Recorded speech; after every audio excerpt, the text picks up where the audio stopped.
Generally speaking, the overwhelming majority of video games are propelled forward by the basic human psychology of rewarding players for performing well, because that just makes sense. But not all games are quite so eager to feat skilled players with a reward. Rather, they prefer to do something that basically takes them down a peg. I'm Jess from WhatCulture, and here are 10 video games that secretly punish you for playing well. Number 10, WWE 2K15. The entire point of career modes in wrestling games is for players to live out their squared circle fantasies in perpetuity, fighting to dominate the ring for as long as their interest sustains. But WWE 2K15's My Career mode did things a little differently, and by differently we mean more strangely. For players who quickly ascended up the roster's pecking order and won the WWE title, My Career ended up being cut unceremoniously short, as the game skips you forward untold years to your wrestler's retirement match at a future WrestleMania, after which the game effectively ends. Basically, winning the WWE title prevents you from sticking around, dominating the scene, winning other belts, and participating in iconic events like the Royal Rumble. And so you're actually better off deliberately throwing WWE title matches earlier in your career so you can prolong the experience. It's all the more bizarre given that 2K Games later confirmed it to be an intentional design choice and not an unfortunate bug. So why? Number 9, Medieval 2.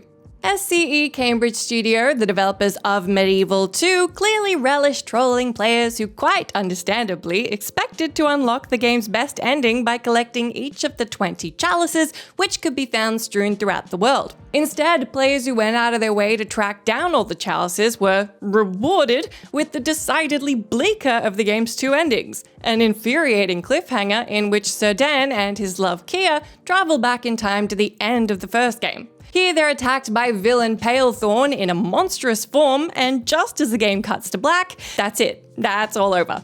Since a third medieval game never came to fruition, that basically leaves Dan and Kia's fates forever up in the air. Compare that to the normal ending you'll get for putting in no effort at all into collecting those chalices, and in that ending Dan joins Kia in the afterlife for some well-deserved rest. The lesson here? Never assume that the ending you need to work harder to get is the better or true one. Number 8, Guitar Hero 1 and 2.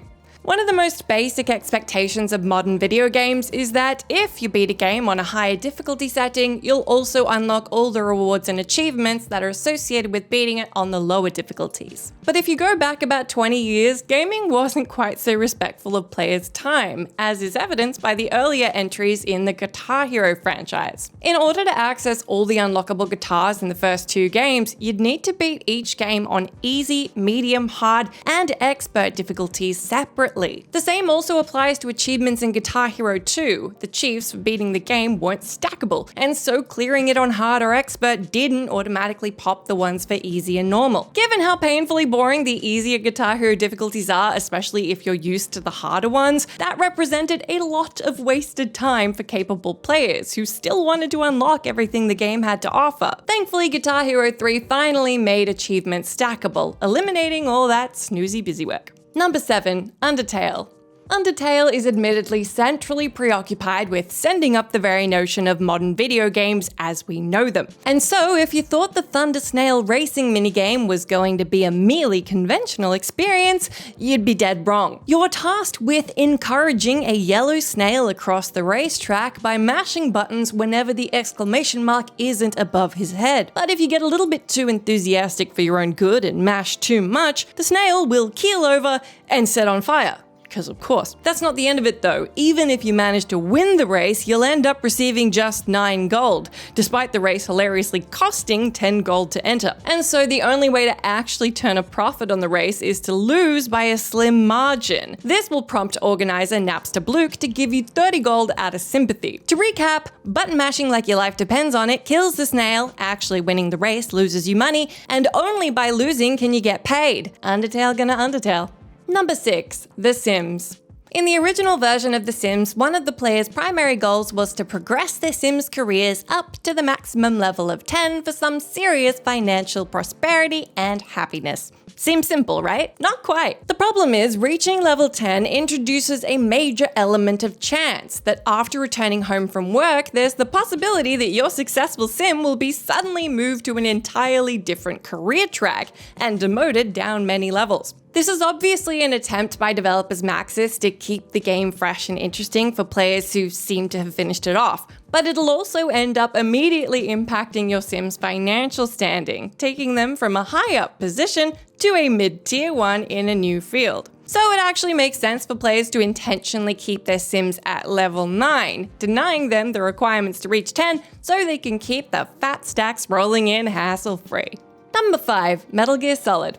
If you're nimble-fingered enough to survive the infamous button-mashing torture session in the middle of Metal Gear Solid, you might expect some commendation for your efforts. But it ultimately only ends up depriving you of the best post-game reward. You see, surviving the torture will unlock a bandana for your second playthrough, an item which grants the player unlimited ammo. As neat and nifty as that might sound, it pales massively in comparison to what you get if you fail the torture sequence. Succumb to torture and you'll unlock stealth camouflage for your next run through, allowing you to effortlessly bypass all non-boss level enemies and waltz through the majority of the game undetected. It's an extremely fun and useful item, and yet one oddly given to players who perform less well on a button mashing minigame. By comparison, infinite ammo can't help but seem a little bit average. And so for those who survived the torture and still wanted to get the stealth camo, they had to play through the game a second time or revert to an earlier save, willingly fail the torture sesh, and only then they'd be good to go for their third go around.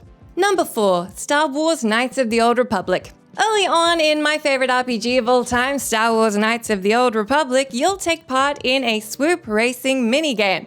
Potentially my least favorite phrase of all time. This is while you're searching for Bastila, but be warned, don't do too well at it. Basically, once you beat the listed par time, another racer will complete the circuit and beat that time, forcing you to go back and beat the new time, which is, again, even less than the first time you did really well. The problem is, if you set an extremely good race time from the outset, it can be close to impossible to improve on it enough to beat the new set time, effectively making you a victim of your own skillful driving. And so you actually need to pull back a bit and only beat the par time by a thin margin to ensure you'll be able to better it on your next time up to bat. Hell, this pissed off enough people that a mod was released which allowed players to cheese their way through each of the game's swoop races for the sake of our collective blood pressure. And boy did I wish I knew about this mod when I replayed both games last year. Number 3. Raven's Skull.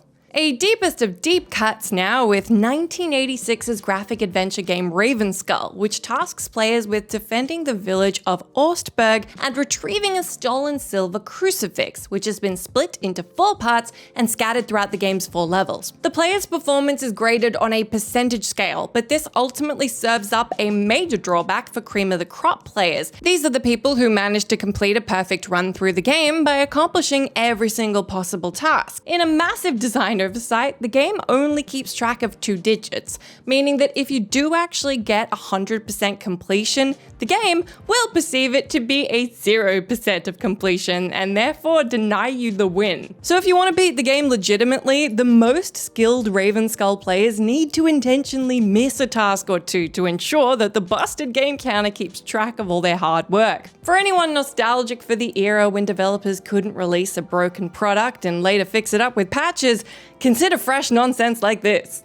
Number 2. Hades. As universally acclaimed as roguelike action RPG Hades is, there were some players who complained that they ended up feeling punished through their ability to beat the game uncommonly quickly. Those skilled enough to prevail against the final boss Hades after just a small number of runs will basically end up missing a ton of lore, interactions, dialogue, and general world building, all of which fleshes the game out considerably. And beyond that, it can result in dialogue triggers being awkwardly placed, meaning that even the plot and character information that you do end up hearing seems haphazardly thrown into the mix. Evidently, developer Supergiant Games didn't count on many, if any, players getting through it quite so fast. Basically, unless you really have a good reason to rush through the game and move on to your next game of choice, you're definitely advised to chill and take your time getting to the end, because you'll get a far more complete feeling experience.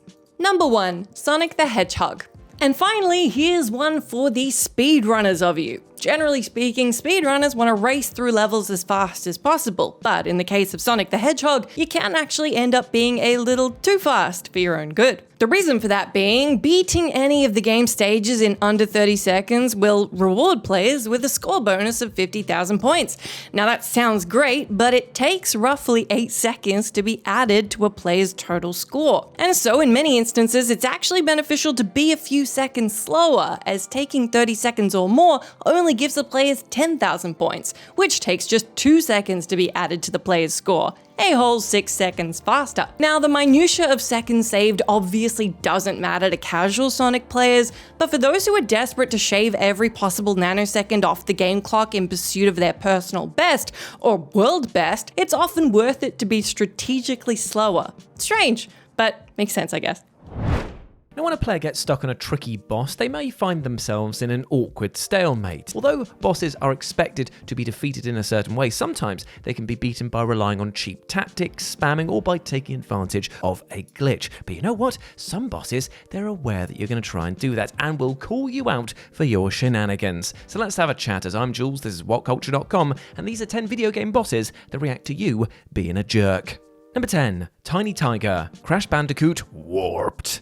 In Crash Bandicoot Warp's first boss battle, Tiny Tiger challenges Crash inside a gladiatorial arena, while audience members cheer on from the sidelines. When the oxymoronical named Tiger isn't jabbing you with an oversized trident, he's summoning lions into the arena to tear you to pieces. Even though this fight is actually a piece of cake, there is actually a way to make it even easier. By standing in the top left or top right of the room, the lions won't be able to reach you, allowing you to cheese your way through the entire scrap. This tactic is so well known that the developers behind Crash Bandicoot Insane Trilogy could have actually fixed it, but they chose not to, and instead inserted a mechanic to make the player feel bad if they used this method. Because if you cheese your way through the Tiny Tiger brawl in the remake, the crowd will show their disdain by hurling Swiss cheese at Crash. Although this method is the easiest way to defeat Tiny Tiger, you'll probably feel guilty afterwards, since the game keeps reminding you that you're not relying on skill. Number 9. Tonberry, Final Fantasy XI. One reoccurring Final Fantasy enemy that's sure to give anyone a hard time is Tonberry. Now, he might not look like much, but this tiny cave dweller can shuffle off the most devastating attacks with ease and kill almost anyone with a single strike. However, Tonberry in Final Fantasy XI are far more formidable. Every time you vanquish one of these blade-wielding creatures, a mechanic is activated that increases Tonberry's damage output in the future. The most frustrating thing about this feature is that there is no indication it even exists. As a result, you'll be probably deeply confused why you're having such difficulty disposing the green-skinned goblin-like creatures in later stages of the game when you had little trouble earlier on in your adventure. But you know what? It gets even worse. If your party goes around and murders every Tonberry that crosses your path, the critters will eventually become too strong to fight, making progress virtually impossible. Fortunately, this mechanic can be reset by performing a side quest called Everyone's Grudge. All round, it's less time-consuming and frustrating just to leave the Tonberry well alone. Number 8. Ocelot, Metal Gear Solid Twin Snakes.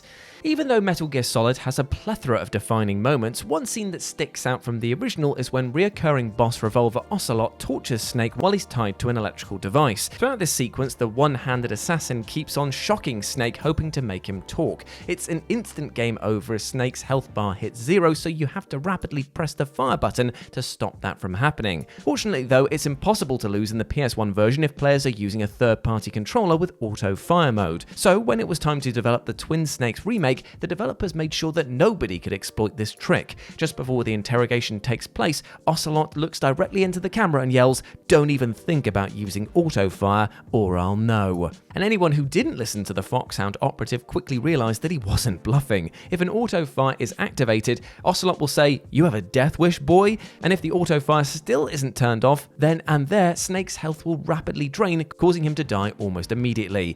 Now, in Ocelot's defense, he made it clear what happened to cheaters. Number 7. DRM Scorpion, Serious Sam 3.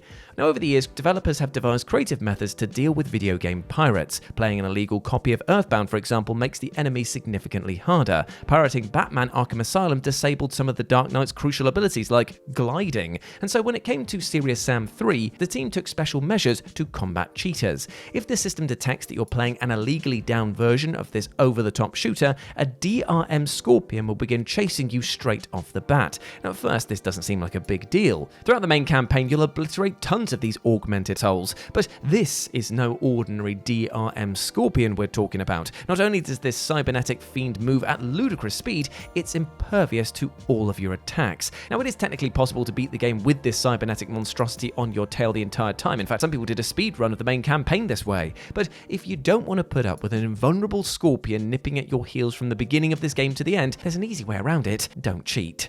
Number 6. King Bob-omb, Super Mario 64. To collect the first Power Star in Super Mario 64, you'll need to reach the mountaintop in Bob-omb's battlefield and defeat King Bob-omb in a body slam match. As you do, only by throwing the mustachioed bomb to the ground 3 times will you emerge victorious. Sounds pretty simple, right? But King Bob-omb is a real stickler for the rules. Before the bout begins, the self-proclaimed monarch emphasizes that he can only be defeated if he's tossed onto royal turf, aka the mountaintop. After King Bob-omb chucks you off the mountain a couple of times, you might want to actually give this spherical adversary a taste of his own medicine. Tempting as it may be though, it's actually a really bad idea. If the giant explosive is tossed off the mountaintop or baited to fall off the edge, he'll launch himself back up to the starting point and chastise you for disobeying the rules. He'll then reset the battle and heals all damage he might have suffered up to that point. Even though it's extremely satisfying and funny to watch him plummet hundreds of feet down below, it's not worth it in the long run. Number 5. Barbatos, Tales of Destiny Director's Cut. Now, there's nothing more tedious when playing an RPG than grinding. Sadly, though, there are times where it is necessary. If you encounter a boss that's impossible to defeat at your current level, you'll be compelled to laboriously fight weaker enemies until your party is stronger. Luckily, though, there's a mechanic in the Tales of Destiny remake to make grinding more bearable. Activating auto mode lets you fight automatically during random encounters, meaning you don't have to waste time manually attacking. Since this tactic allows the party members to level up without relying on skill, it actually sounds too good to be true. Sadly, it actually is, because if the auto mode has been active for 20 minutes straight, the next random encounter will be against Tales of Destiny 2's primary antagonist, Barbatos. The deranged tyrant will mock you for overusing the auto mode and ask you why you're stumbling around in circles. After giving you a stern telling off, the malevolent fiend unleashes an onslaught of devastating attacks, which will result in a game over within a matter of seconds. Although many players thought they were being clever by banking on the auto mode, Barbatos quickly reminded them that cheaters never prosper. Why put it in the game then, guys? Come on. Number 4. Bovine Defense Force Chort, The Witcher 3 Wild Hunt. Throughout The Witcher 3, you'll face off against all sorts of nasty creatures, including spectres, crones, wyverns, and griffins. And to ensure you're always combat ready, players will need to equip the best weapons and armor, which is easier said than done since the best equipment will definitely set you back a few quid. However, there is a simple but effective technique to farm crowns, or at least there was. I'll explain. You see, after slaying a bunch of cows, Big G can sell their hide for a profit. The cows respawn so quickly that the titular warlock will be a very wealthy man in no time. But when CD Projekt Red caught wind of this, they created a patch to discourage players from slaughtering the livestock. You see, if you keep murdering the poor creatures, a level 27 chort will spawn right in front of you and start attacking. Although the chort is tough, you should come out on top if you're at a high enough level. Ironically, you can actually sell the chort's hide after it's defeated, which is worth far more than the cow skin. Nevertheless, this chort serves as a reminder to what happens to people who go around butchering farm animals. They get a difficult animal to butcher. Number 3. Karen, Hades. In Supergiant's dungeon crawler, Hades' son Zag has vowed to escape the underworld and reunite with his mother in the surface world. Facing Furies, a Hydra, the Minotaur, a legion of demons, as well as Hades himself, the cocky demigod is going to need all the help he can get in order to succeed. Luckily, Karen, the shopkeeper, randomly appears throughout his adventure, selling healing items, power-ups, and boons. Now, the boatman isn't much for conversation, but it is reassuring to see him helping you out. But if you dare to steal some of his coins, the demonic oarsman will challenge you to a fight. Now, taking on Karen actually is worth it, since defeating him will reward you with a discount card. He'll also let you keep the money that you stole, proving that he doesn't hold a grudge. But it's unwise to face him repeatedly, even if your funds are low, because if he's challenged too early on, there's little chance of victory, since you won't have enough power-ups to give yourself a fighting chance. Even if you do triumph, you'll have almost no chance of escaping hell, since your health will now be too low. Number 2. Rafe, Uncharted 4. In the final official Uncharted installment, for now at least, Nathan Drake finds himself at odds with a tyrannical businessman and bona fide a-hole, Rafe. Though you've tangled with all sorts of deplorable villains throughout Naughty Dog's treasure hunting saga, this guy really is the worst of the worst. Rafe is ill-tempered, egomaniacal, petty, self-absorbed, and psychotic. And on top of that, he bloody loves to hear himself talk. Unfortunately, Rafe's incessant yammering can cause a serious problem, because during the final battle, he'll keep complaining how Nathan's adventures heroes have allowed him to achieve fame and glory, while Rafe has been left forgotten. And while this annoying adversary is busy spinning a yarn, you might actually be tempted to attack him. But if you try to do anything except dodge, Rafe will slash at you with his rapier, and he'll off you for interrupting him before then continuing his monologue. It goes without saying that Rafe doesn't make idle threats, and if you choose to preemptively attack him again, well, he'll kill you instantly. He might be a certified jerk, but he did give you a very firm warning, so it's your own fault if you didn't listen. And number 1, Sans, Undertale. It's safe to say there's no character that calls you out for misbehaving like Sans from Undertale. Toby Fox's notoriously nutty turn-based title has 3 main endings or routes, which you fall into depending on the actions of your protagonist. And unlike most RPGs, you can actually spare your opponents after they're defeated. Showing mercy to all enemies will set you on the pacifist route. If you refuse to kill a few enemies, you'll be locked into the neutral route. But by choosing to murder every single enemy, sub-boss and boss in the game, you'll unlock the genocidal route, where you must face Sans. The mischievous skeleton is a nightmare to fight since his attacks are relentless, devastating, and untelegraphed. 8 years after Undertale's release, Sans is still considered one of the most infuriating video game bosses ever. However, you don't have the right to get frustrated with this battle. After all, Sans only challenged you because you went out of your way to act like a genocidal maniac. If you spared one single enemy, this borderline impossible battle would be bypassed entirely. As such, you only have yourself to blame when Sans shows you a bad time. When an FPS title knocks it out of the park, it can influence the entire industry for many years afterwards. Many of the entries on this list have been imitated but never beaten, and continue to resonate with the community to this day. I'm Jess from WhatCulture, and here are the 10 best FPS campaigns of all time. Number 10, Titanfall 2. Of the many FPS franchises that rose and fell in the 7th and 8th generations, one of the most underrated was Titanfall, which boasted 2 main releases to its name from 2014 to 2016. Many developers who started Respawn were former employees at Infinity Ward, so they clearly knew their way around crafting a compelling FPS experience.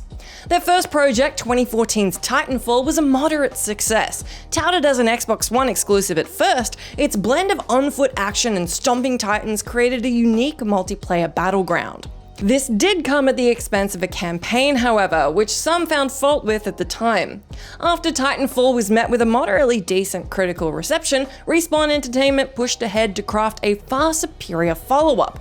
Regretfully, their best efforts were undone by publisher EA, as the release of Titanfall 2 was sandwiched in with DICE's Battlefield 1, which released to higher fanfare. The sequel offered a solid campaign mode that was sadly let down by weaker sales and marketing. It really stood out in an age of multiplayer shooters though. Perhaps the biggest surprise was how it managed to create a strong bond between leading man Jack Cooper and his Titan BT-7274, resulting in a much more engaging story. Number 9, Wolfenstein: The New Order. Since its beginnings in 1992, the Wolfenstein franchise has been a regular fixture in the FPS scene. Its tongue-in-cheek action and steampunk tone managed to keep it relevant with 2001's return to Castle Wolfenstein, which drew in a massive following from players. The series did have some growing pains going into the 7th generation. 2009's Wolfenstein wasn't a bad game at all, but it did feel kind of generic when you compare it to its superior predecessors. Along came Machine Games though, who sought to strike out in a different direction. In 2014, they'd completely forego a multiplayer component in favor of a dedicated campaign. This would turn out to be a great move, as Wolfenstein: The New Order found high praise from fans and critics alike. The game places BJ Blazkowicz in a brutal world ruled by the Nazis. Somehow he's got to rip apart this dictatorship at its foundations and forms a deep connection with the small band of resistance fighters. What Wolfenstein: The New Order did was revive the series for a more serious campaign that felt distinctly human. Unlike previous entries, you really do care about the characters. The crunchy shooting and action was just the icing on the cake. It was easily one of 2014's most standout titles as a result. Number 8, Metro Last Light. Now we're entering into post-apocalyptic territory. While many would point to the likes of Fallout for this subgenre, other more recent franchises have resonated with the masses. The Metro franchise belongs in this camp, having achieved high acclaim over the last decade. In the tunnels beneath a ruined Moscow, humanity clings to survival, splintering off into different factions in a relentlessly bleak story. This style of apocalyptic horror made it a great fit for an immersive first-person shooter. The property was handled by 4A Games, who released their first title in 2010. Metro 2033 was a worthwhile outing, but its weaknesses in stealth gameplay and overly railroaded tutorials did stick out as points of critique.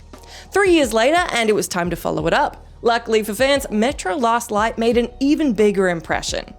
The 2013 title is a substantial improvement on the original, delivering a tale of close bonds, claustrophobic encounters, and the worst of humanity to boot.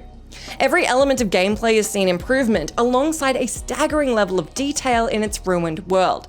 It successfully put 4A Games alongside the most proficient developers in the genre.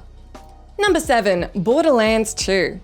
After washing the hands of brothers in arms, Gearbox headed deeper into the 7th generation with Borderlands. Nowadays, it feels like the only AAA franchise who's got its loot system right, where others rely on insulting monetization schemes. From the get-go, Borderlands built its name on being a looter shooter with a bazillion guns to find in crates and other hidey holes. The original 2009 release was well received, but stopped somewhat short of critical acclaim, but its 2012 sequel quickly rectified that. Borderlands 2 took everything people loved about the first and drastically expanded on it. More varied character skill trees, creative weapons, and wacky humor were all crammed into a massive package. In addition to being an awesome campaign for one player, it was greatly enhanced when you added 3 more. The enemies and level system all scaled to match your party for a massively replayable experience. In their battle against Handsome Jack, the 4 Vault Hunters of Borderlands 2 partake in a brilliant and well-written campaign.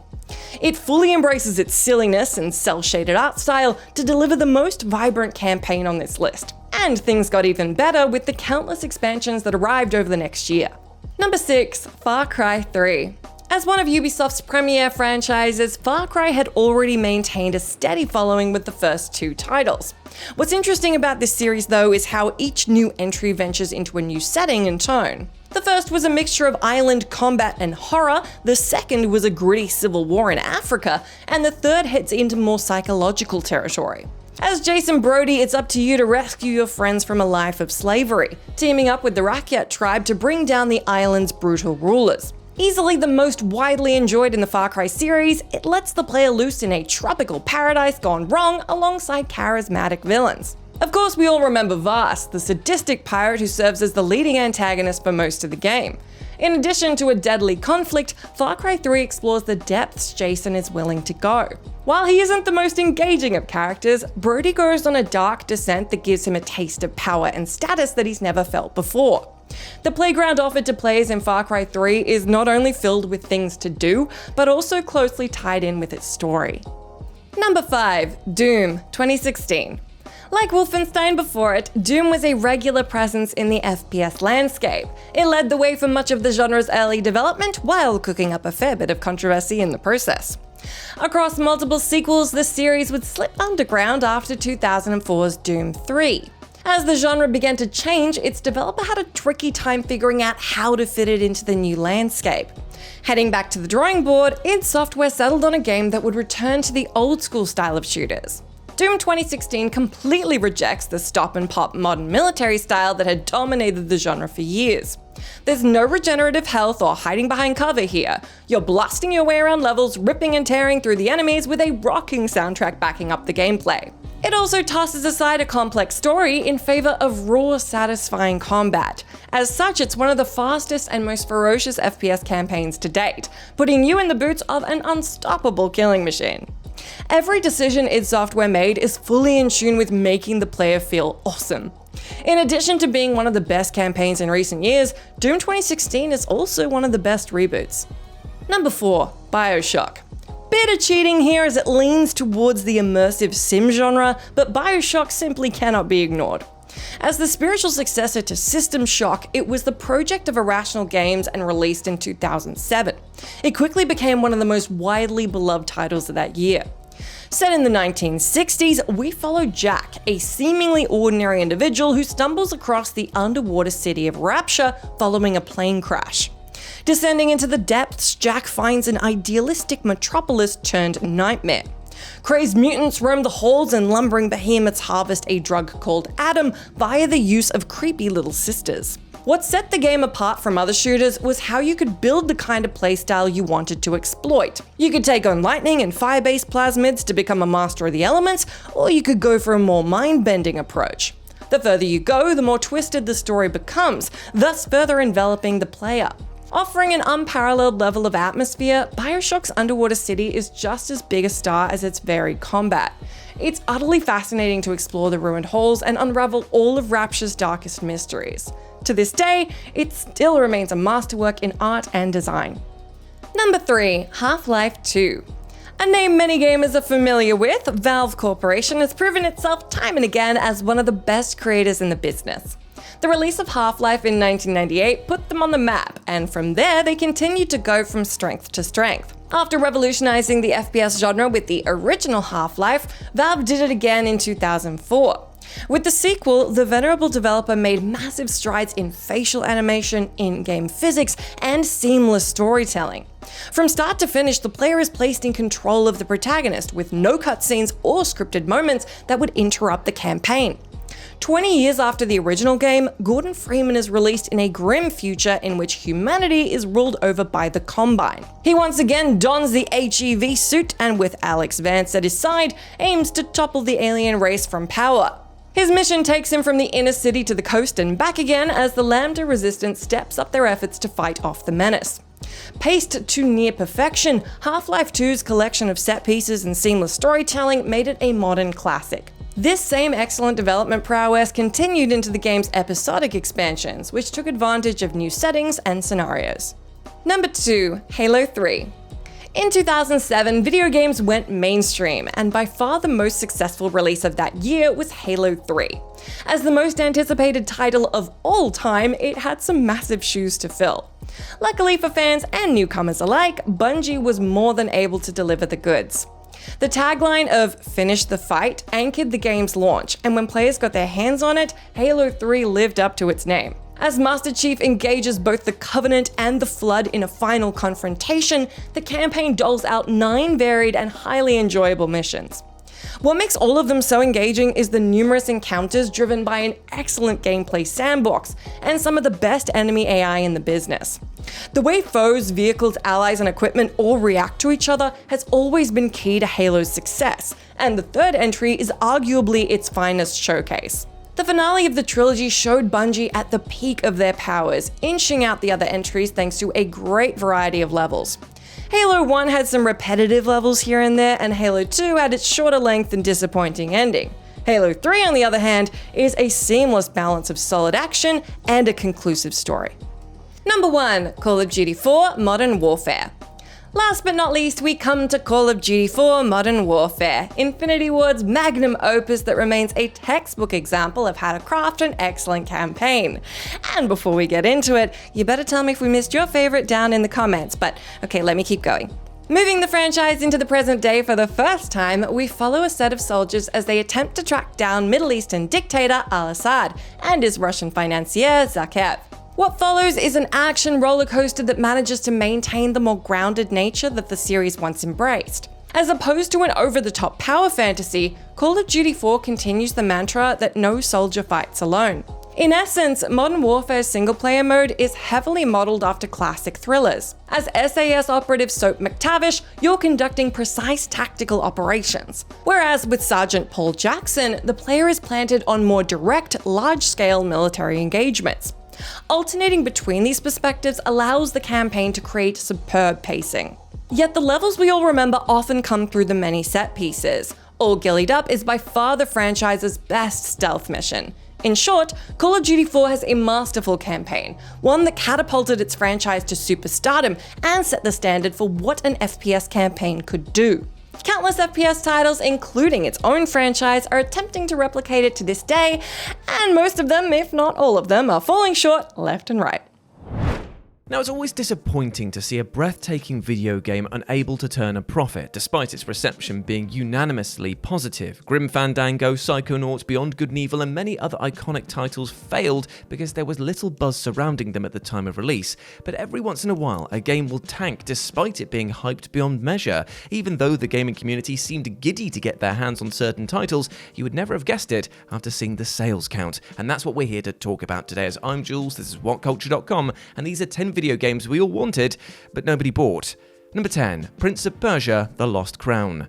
After Prince of Persia: The Forgotten Sands failed to impress, it was no surprise when the chrono platformer went into hibernation. However, nobody expected the franchise to lay dormant for 14 years, so when 2024's Prince of Persia: The Lost Crown was announced, excitement was in the air. Although the trailer was initially met with hostility, there were plenty of POP lovers dying to revisit the classic IP. The 2.5D side-scroller was lavished with glowing reviews, proving the naysayers wrong. Due to its innovative combat and impeccable level design, The Lost Crown deserves its place among the best modern Metroidvanias.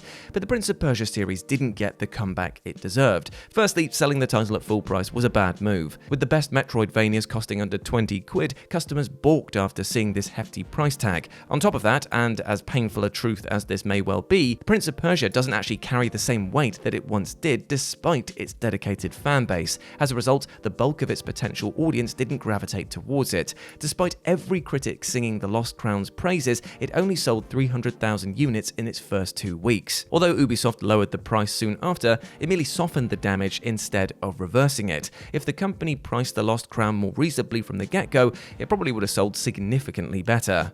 Number 9, Mirror's Edge.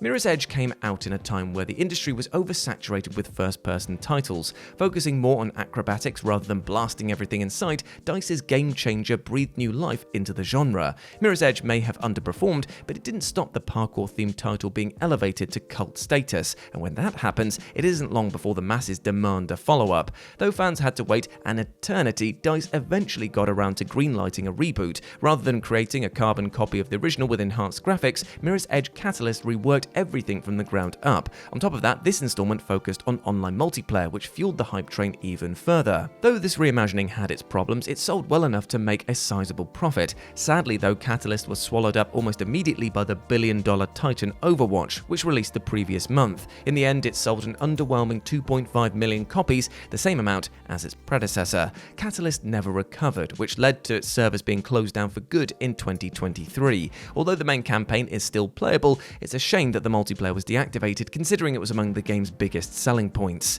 Number 8, Viewtiful Joe 2. 20 years after its release, Clover Studios' Viewtiful Joe is still one of the most innovative platformers ever. The titular star uses movie mechanics like close-ups, fast-forward, and slow-mo to battle enemies, solve puzzles, and open new pathways. Coupled with its cel-shaded graphics and cheeky meta-humor, there hasn't been a 2D side-scroller like this before or since. Now, Viewtiful Joe looked like it had a slim chance of success since it was so difficult to market. Though sales fell short of expectations, the luscious platformer scraped up enough to warrant a sequel. As solid as the first entry was, Viewtiful Joe 2 was shaping up to be better, boasting 2 characters to play as, more variety in combat, and less of a punishing difficulty curve. Since the first entry had proven this brand had legs, the sequel should have been a winner.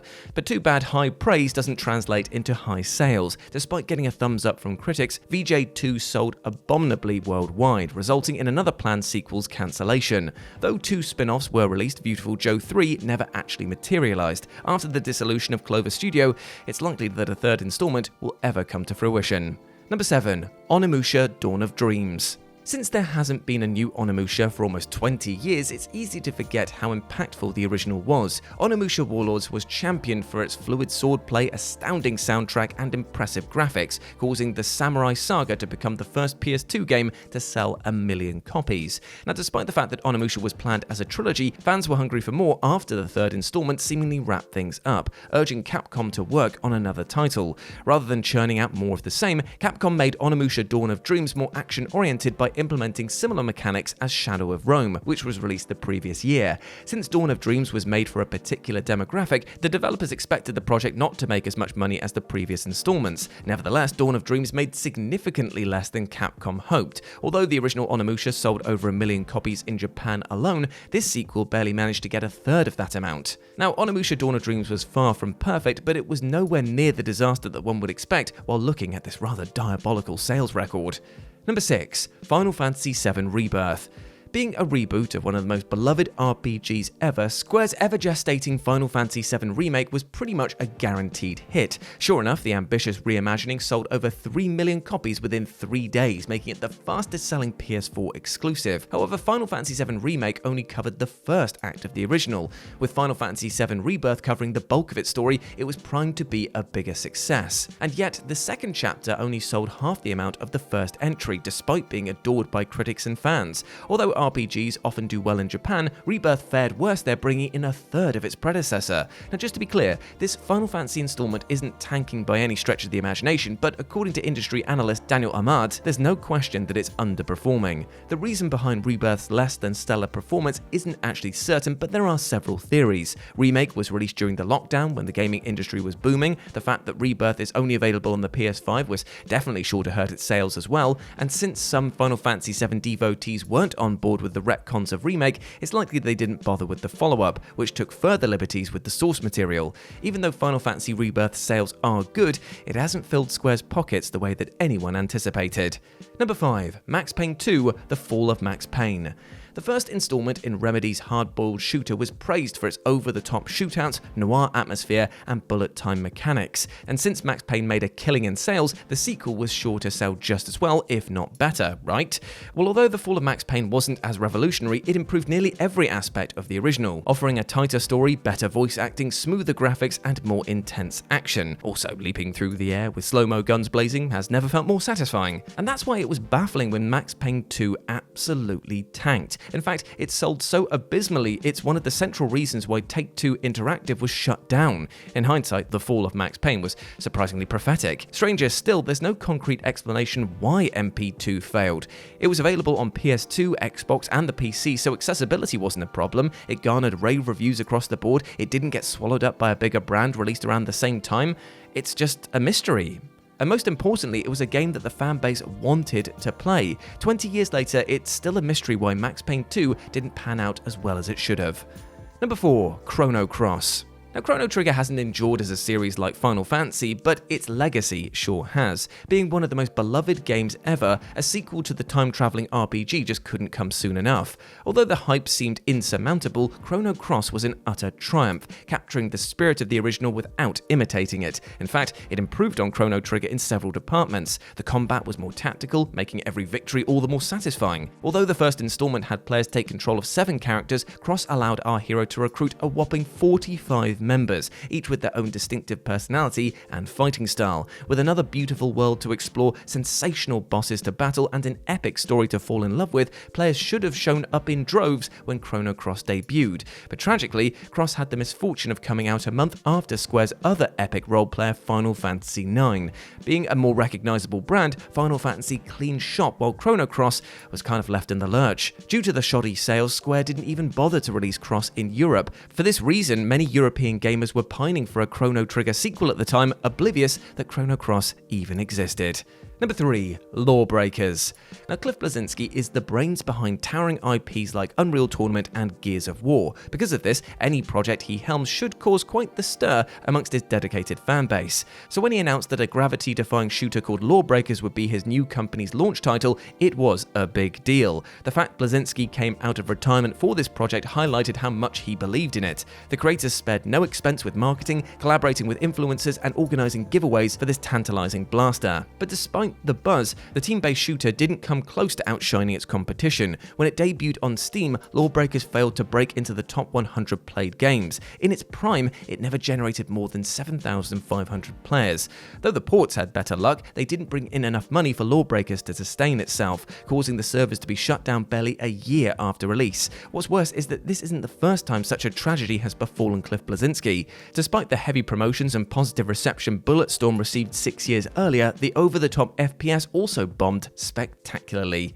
Number 2. The Last Guardian. Few games have raised the bar in terms of emotional storytelling on the same level as Shadow of the Colossus. As such, all eyes were on Fumito Ueda's next project, and when The Last Guardian was presented at E3 2009, everyone was awestruck by the high-res textures and characters' realistic mannerisms. With The Last Guardian expected to be another showstopper, fans of Ueda's work just couldn't wait. Unfortunately, waiting is exactly what everyone was forced to do. Despite being planned for a 2011 launch, The Last Guardian suffered a nightmarish development. Just when it looked like the project might see the light of day, it was hit with another delay, and another, and another. But when The Last Guardian was finally released in 2016, it seemed like the wait had paid off. It wasn't as groundbreaking as Ueda's previous work, but the gorgeous graphics, beautiful story, and highly advanced AI were truly something to behold. But due to the 5-year delay, many people who were initially psyched to play The Last Guardian had given up and moved on to something else. Gamers had been spurred too often to give it a shot, regardless of what the reviews said. Despite the overwhelming hype that once surrounded The Last Guardian, it debuted at number 7 in the UK charts and struggled to climb any higher. And number 1, Shenmue 1 and 2. Or Shenmue if you're going to be boring about it. Despite the fact that Dreamcast had a lackluster start, Sega hoped one game in particular would turn everything around. Since Shenmue... just going to say it normally, boasted unique mechanics including day and night cycles, weather events, scheduled events for NPCs and QuickTime events, the Asian crime brawler looked pretty bloody promising. Though Shenmue met its unrealistically high expectations, it was facing an uphill battle from the get-go since it was a Dreamcast exclusive. Although the Sega system was underrated, there's no doubt it was a failure, since it only sold 9 million units. By comparison, the PS1 sold over 100 million during the same period. Since Shenmue was the most expensive video game ever at the time, it was borderline impossible to recoup the development costs even if every Dreamcast owner bought a copy. But Sega wouldn't go down without a fight. Knowing the IP had potential, they released a sequel with a significantly cheaper budget. Now that Shenmue was a recognized brand, the follow-up should have had no problem bringing in the money, especially after it was praised to the nines by critics. Alas, Shenmue 2 barely sold 1/10 of its predecessor, sending the franchise into a hiatus for nearly 2 decades. And the less said about Shenmue 3, the better. Ugh. Superheroes live and die on the quality of their villain, so it's no wonder Batman has stood the test of time and change of mediums, considering he has the finest rogues gallery around. The Arkham series wouldn't be anywhere near as revered as it is if not for representing such a variety of Bruce Wayne's biggest baddies. So with that in mind, I'm Sai for WhatCulture.com, and here is every Arkham villain ranked from worst to best. Number 40, Electrocutioner. Those who have played the oft-neglected prequel in the quadrilogy, Arkham Origins, will know exactly why this glorified nightclub bouncer places where he does on this list. Out of 8 assassins who answer the call of Black Mask's bounty on Batman, Lester Baczynski, a simple-minded brute set apart from the common thug only by his electrically charged gloves, takes on the caped crusader aboard Penguin's ship, The Final Offer. And it goes exactly how you'd expect. He goes down in one spiky gauntleted punch. While it's funny to see the stage set for a boss fight only for it to be over in the blink of an eye, you have to wonder what Electrocutioner was even thinking bothering to show up that night. The other villains have no time for him either, so little so that Joker ends up kicking him out of a window to his death. On the plus side, Batman then salvages the shot gloves off his corpse, so,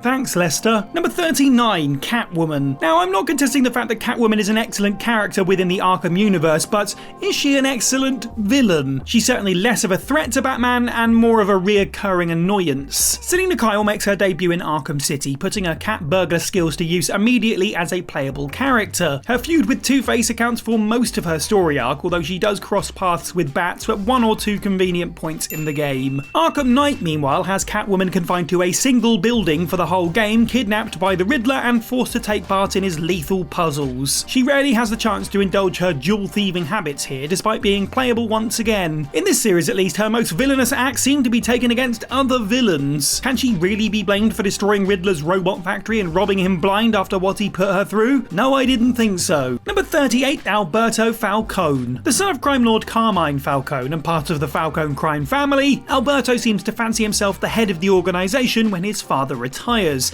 The only problem is he's kind of a psycho. Though he denies it, sessions with Doctors Hugo Strange and Harleen Quinzel imply him to have dissociative identity disorder, and his holiday killer persona that makes an appearance in The Long Halloween, set after Origins, is later referenced in Batman Arkham Knight. Alberto only has one scene in Arkham Origins, kidnapped by Penguin in an attempt to compromise Carmine's business. After Batman shows up and is pulled straight into a heated battle with Deathstroke, the unstable Falcone boy is never seen or heard from again. Number 37, Solomon Grundy. He was born on a Monday, christened on Tuesday, married on Wednesday, and killed on whatever day you happen to be playing the video game. Cursed with an eternal 7-day cycle of birth, death, and burial, Cyrus Gold is over 100 years old and kept as a kind of pet in the basement of the Penguin's nightclub, the Iceberg Lounge. Batman, poisoned by the Joker, seeks Penguin out in search of a cure, and in doing so is lured right into Solomon Grundy's lair. As boss fights in the Arkham series go, this is arguably one of the better ones. His fiery chains can pick off an unprepared player in just a few swings, and Batman's quick-fire gadget mechanics, new for Arkham City, really prove their worth here. But aside from that, there's not really much else to him. All he really does is recite the Solomon Grundy rhyme over and over again. Batman can even get away with killing him and keep his one rule intact, as the hulking zombie eventually just comes back to life. Number 36, Starro. A truly unsettling entry, and likely one that many players didn't know about until a walkthrough showed them where to go, or maybe this video told you that it existed. Starro is the Easter egg to end all Easter eggs in the Arkham Knight prequel DLC, A Matter of Family. As Batgirl, the player is free to explore an already creepy enough abandoned theme park in the middle of the ocean. There are several strange posters around the place promoting a freak show that features a mindless man with a one-eyed starfish stuck to his face. Then you enter an incredibly hard to see grate to find the one behind this strange being, Starro himself. The mind-controlling alien and the first to take on the Justice League is housed in a dark room,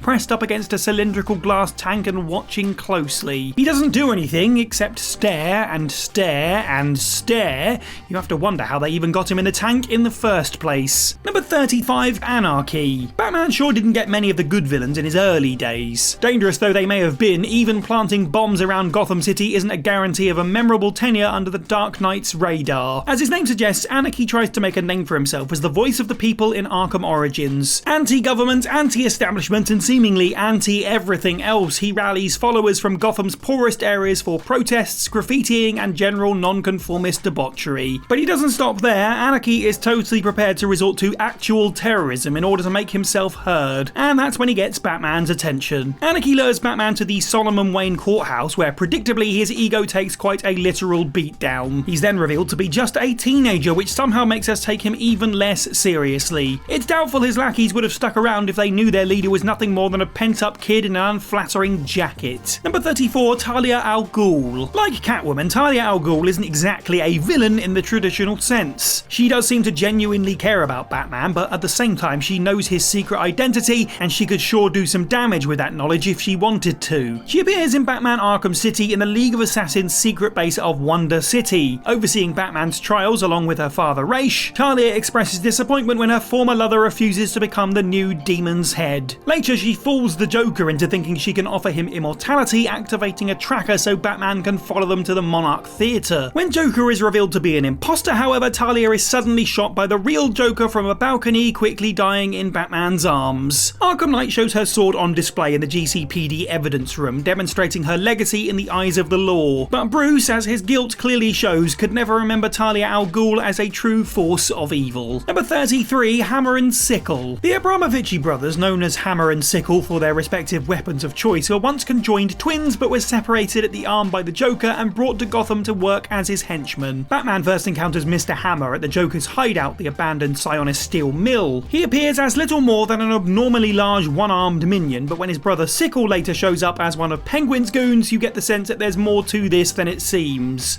Not that much more, mind you, but still it really adds to Joker's cruelty, seeing what they had become under his ownership. What's more, a hidden late game scene shows the two brothers sitting stump to stump and expressing their mutual desire to be rejoined. Quite a bittersweet little end to their otherwise one-dimensional story. Number 32, Nisa Ratko. With Talia dead and Rafe on his last legs, for real this time, it's not surprising that the other daughter of the demon would show up to try and sort things out. The return of Ra's al Ghul in Arkham Knight's Season of Infamy expansion sees Nisa leading a rival faction against those loyal to him, trying to prevent him from accessing the Lazarus Pit and regaining his strength. She offers Batman a choice: to side with her and prevent Ra's from rising again, or to help Ra's and face the consequences. If you choose to accept Nisa's offer, Batman destroys the Lazarus Pit and convinces Nisa to let her father die naturally, despite her wish to kill him herself. But if you give Ra's the Lazarus, he swiftly kills his daughter and disappears in a cloud of smoke. Though highly dangerous and volatile, Nisa is not really evil, allowing Allowing Rafe to die results in her promising to disband the League, after which she and her followers leave Gotham, never to return. Number 31, Deacon Blackfire. The people of Gotham seem to be rather an impressionable sort, at least within the criminal underworld, and with flocks of aimless people looking for an answer comes an opportunist with the cunning and charisma to indoctrinate them all into his evil cause. Joseph Blackfire is one such person, using religious ideology to brainwash Gotham City's homeless and underprivileged into crazed homicidal zealots. His cults capture the investigative reporter Jack Ryder, and Deacon Blackfire prepares to sacrifice him on an altar before Batman shows up to take care of his horde of followers. Even when locked up in a GCPD holding cell, Blackfire continues to proselytize like a mad preacher, claiming to be over 100 years old and knowing the secret to immortality. So convincing are his words that you might even start to believe them yourself, but then with mentions of his name all the way back to the 1920s, could he actually be telling the truth? Number 30, Firefly. As far as costume design goes, both iterations of Firefly in the Arkham series get 10 out of 10 for effort. Aside from that, there's not exactly a wildfire of depth about this airborne pyromaniac. Arkham Knight reveals that Garfield Lynns, once a pyrotechnic expert at Gotham's Panessa Studios, killed the studio owner after being made redundant and took to the streets with stolen military-grade equipment as Firefly. His aptitude for arson has left him with horrific burns across his entire body. Firefly's time in both Arkham Origins and Arkham Knight is pretty fleeting. Even with an outrageous bounty on Batman's head in the former, the man seems more concerned with starting fires and causing general chaos than hunting down the Caped Crusader. He's clearly insane and in possession of some massively dangerous gear, but there's really not much else to him than that. In both games, Batman deals with Lynns very anticlimactically, destroying his jetpack and knocking him into next week. Number 29, Ferris Boyle. Fans of Batman the Animated Series will be familiar with this despicable excuse for a humanitarian. Featuring in the Arkham Origins DLC expansion Cold Cold Heart, Boyle is the CEO of Goth Corp, responsible for the inadvertent creation of Mr. Freeze. Victor Fries was once a cryogenicist for Boyle, tasked with designing weapons in secret. He did so, but simultaneously underwent research to cure his deathly ill wife Nora. When Boyle found out, he confiscated the frozen Nora, and Victor's attempts to fight back exposed him to harmful chemicals, leaving him unable to survive outside of a sub-zero environment. Boyle has no remorse, as he's shown accepting a Humanitarian of the Year award on New Year's Eve, an event that Freeze crashes very unsubtly. Batman, learning the truth behind GothCorp, is almost killed by Boyle's cryogas, but manages to break free and take him into GCPD custody. A brilliant homage to one of the animated series' best episodes, Ferris Boyle proves that not all villains need superpowers and outlandish outfits. Number 28, Quincy Sharp. Created specifically for the Arkham franchise, Quincy Sharp first appears in Batman Arkham Asylum as the hospital's warden. He's shown to be stern and unflappable, but otherwise relatively inconspicuous. However, as Batman uncovers strange artifacts scattered around Arkham Island pertaining to the spirit of Arkham, it's later revealed that Sharp, obsessed with the asylum's founder Amadeus Arkham, and this spirit are one and the same. Sharp refuses to accept his schizophrenic tendencies, and as a result has developed a split personality manically devoted to, quote, cleaning up Gotham, meaning killing its undesirables on the sly. Somehow he manages to become mayor by the time of Arkham City, having suggested the idea in the first place and turning a blind eye to Hugo Strange's unspeakable experiments on the inmates. On the flip side, he then finds himself trapped in the treacherous prison city, and the people trapped in there with him, many of whom were patients at Arkham Asylum,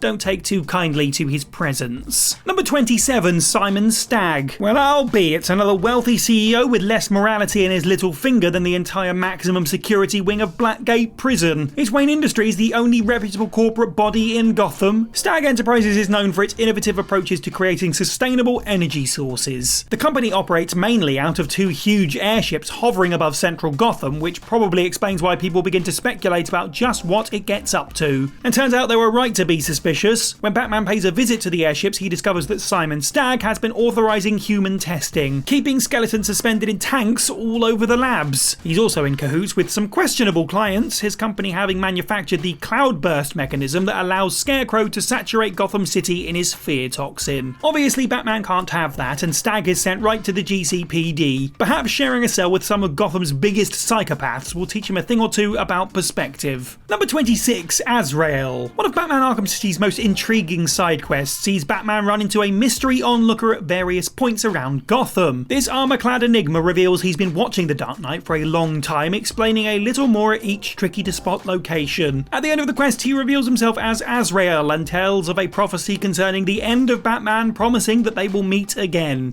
again they do in Batman Arkham Knight. Azrael leaves burning bat symbols across the city, offering himself as Batman's successor once this night is through. Bats uncovers more about him each time, eventually learning his real name, Michael Lane, and his association with the Order of Saint Dumas. Azrael shows up at the clock tower just as Batman discovers a hidden brainwashing technique by the Order, and the player taking control of the Sacred Knight is given a choice: break the Sword of Sin and renounce the Order, or use it to kill Batman. Obviously then, what sets him apart from others on this list is that he's only the villain if you make him so. Number 25, Copperhead. Only a couple of Black Mask's 8 assassins really get the exposure they deserve in Arkham Origins, despite them basically being the main villains of the game, and Copperhead is certainly not one of them. This female interpretation of the DC Comics character is a highly acrobatic contortionist with a half ninja, half succubus kind of vibe. In keeping with her name, she possesses many serpentine qualities, from a forked tongue to talons containing a deadly poison. Batman finds himself on the receiving end of the latter, which causes him to hallucinate while trying to synthesize an antidote. The sequence would have been more effective if it A, dialed back a bit on the whole guilty hero cliche, and B, wasn't so reminiscent of an almost identical scene in Arkham Asylum caused by Scarecrow's fear toxin. Copperhead's part of the game culminates in a battle against wave after wave of her copies. After that, Batman locks her away in a shipping container and the story carries on swiftly without her. Number 24, Clayface. The final boss of Batman Arkham City is an ingenious bait and switch, and unless you played the game before and are looking out for any hints, there's almost no way you could have guessed how this ending would turn out. Unbeknownst to anyone but himself and Harley Quinn, the Joker, deathly ill from his overdose of Titan in the previous game, enlists the shape-shifting Basil Karlo, aka Clayface, to pose as him while he waits for Batman to find a cure. Karlo first appears in a cell in Arkham Asylum, taking the form of Batman's allies, Aaron Cash and Commissioner Gordon. The debut of his Clayface form, however, comes in the finale of Arkham City, where Talia al Ghul stabs Joker through the chest,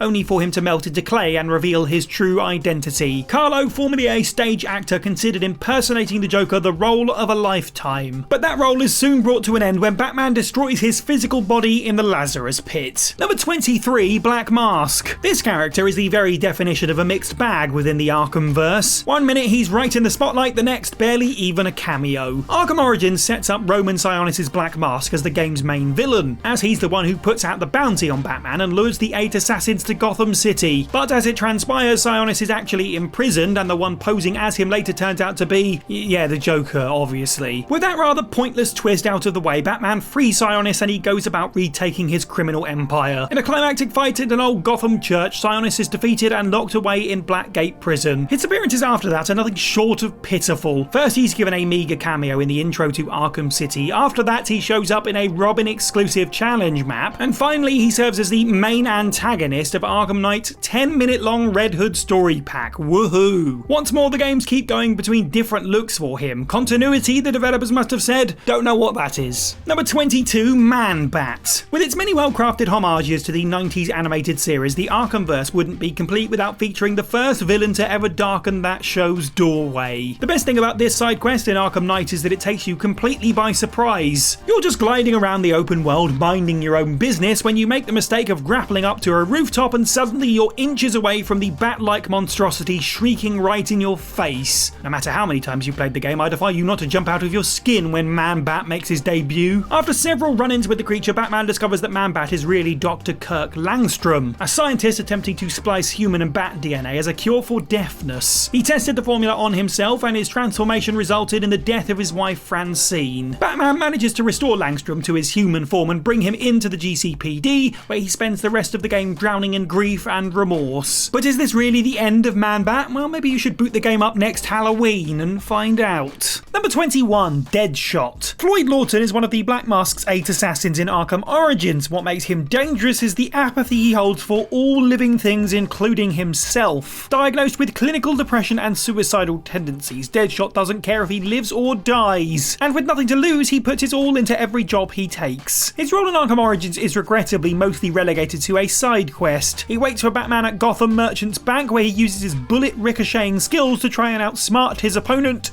Try being the operative word. Later, he shows up in Arkham City sporting a new look, but fulfilling much of the same purpose. He's not the best villain for sure, but he's still far from the worst. Number 20, Killer Croc. A rare example of an enemy who has appeared in every major installment of the Batman Arkham series, made even rarer by his constant evolution, literally as the story unfolds. Waylon Jones, born with a progressive genetic disorder that makes him more and more reptilian over time, eventually embraced his animalistic side, devouring men and holding a deep-seated hatred for humanity. When he's one of Black Mask's assassins in Arkham Origins, his condition is still relatively nascent. Arkham Asylum sees a drastic change in him, having bitten off the hand of security guard Aaron Cash and becoming more beast than man. Batman's time in Killer Croc's lair is one of the most intense sequences in the entire series, requiring the Dark Knight to step lightly and slowly to avoid rousing the beast in the waters below. A brief cameo in Arkham City later, Croc reappears in the Season of Infamy expansion of Arkham Knight, where, held captive in the prison airship of Ironhide, he's brutally tortured by Warden Rankin, the experiments greatly exacerbating his condition. Batman is forced to subdue him and take him to the GCPD, but make sure to drop Rankin off for good measure too. Number 19, Professor Pig. Oftentimes, villains have a deep and tragic motivator behind their unspeakable deeds. In other cases, they're just completely mad. Professor Pig is one of these. Described in-game as an obsessive perfectionist, Laszlo Valentine was a neurosurgeon turned ringmaster of the travelling Circus of Strange, whose schizophrenic tendencies resulted in a split personality named Professor Pig. He began to abduct people on his travels, seeking to remove their imperfections by turning them into mindless Dollartrons. Batman tracks Pig down by following a trail of strung-up bodies around the city, each discarded for being imperfect. At the Pretty Doll Parlour on Founders Island, he's set upon by Pig's Dollartrons, but manages to fight them off and incapacitate the Professor with one mask-smashing punch to the face. Aptly voiced by the wacky A-Team actor Dwight Schwartz, Professor Pig is one of the most insane people Gotham has ever seen. Let's hope the padded cell he'll spend the rest of his days in lives up to his outrageously high standards. Number 18, Victor Zsasz. Speaking of Gotham's finest psychopaths, Victor Zsasz is first seen as an inmate of Arkham Asylum, escaping when the place is taken over by the Joker and holding several staff members hostage. He later appears in a hallucination caused by Scarecrow's fear toxin. In Arkham City, his role is expanded into the main antagonist of the side mission Cold Call Killer. Zsasz contacts Batman through payphones across the city, instructing him to reach another phone before Zsasz kills a victim. It's during that quest that his backstory is revealed. Once a wealthy socialite whose parents were murdered, like Bruce Wayne, Victor gambled all of his money away and soon discovered his true passion in life: endless, agonizing, indiscriminate killing. The tally marks on his body represent each person he's killed, making him one of the most prolific mass murderers in Gotham's history. And though he doesn't prove much of a physical threat to Batman, his creativity and cunning add a whole new level of danger to the man's insatiable bloodlust. Number 17, Calendar Man. Like looking at a shark in an aquarium, it's not what this man can do right now that unnerves you. Rather, it's what he did in the past and what he'll do again if he ever gets out. Calendar Man's main appearance is in Arkham City, locked in a cell below the Solomon Wayne courthouse. A serial killer by the name of Julian Day, he is obsessed with dates and times, planning gruesome themed murders on specific holidays throughout the year. He sits idly chanting the 30 days hath September mnemonic until Batman approaches, and depending on the time of the year, tells a story of one of his past holiday killings. It's only when he's told all he has to tell that he shares his final secret with the Dark Knight before escaping off screen. I was there at the beginning and I will be there at your end. And he's a man of his word. During the Nightfall protocol of Arkham Knight, Calendar Man can be seen among the crowd outside Wayne Manor right before the building is blown to pieces. A truly disturbed individual, but an honest one at least. Number 16, Bane. Another polarizing entry on this list. Bane sure has his ups and downs throughout the Arkham series. One of the great subversions of his character archetype in the comics was his fierce intellect to go with his superhuman strength. But here, the degree to which that balance is pulled off varies quite dramatically. The most faithful portrayal of Bane is in Arkham Origins, where as another Black Mask assassin, he tries to deal with his addiction to the performance-enhancing drug Venom by creating a replacement, TN1. During his research, he comes extremely close to figuring out Batman's secret identity and may very well have done so had the effects of the TN1 not caused him permanent memory loss. In Arkham Asylum, Bane is experimented on by Dr. Penelope Young to create the superior Titan drug. Predictably, he becomes addicted to this instead, and unfortunately in both Asylum and City, his portrayal makes him seem little more than a simple-minded brute. Still, he's better than the Bane in Batman and Robin, although that's not really much of a bar to clear, is it? Number 15, Deathstroke. Arkham Origins is commonly regarded by fans as the weakest in the series, and for the most part their reasoning is well-founded. Like Bane, however, there are certain characters who are given a far better role in this title than any of its successors, and Deathstroke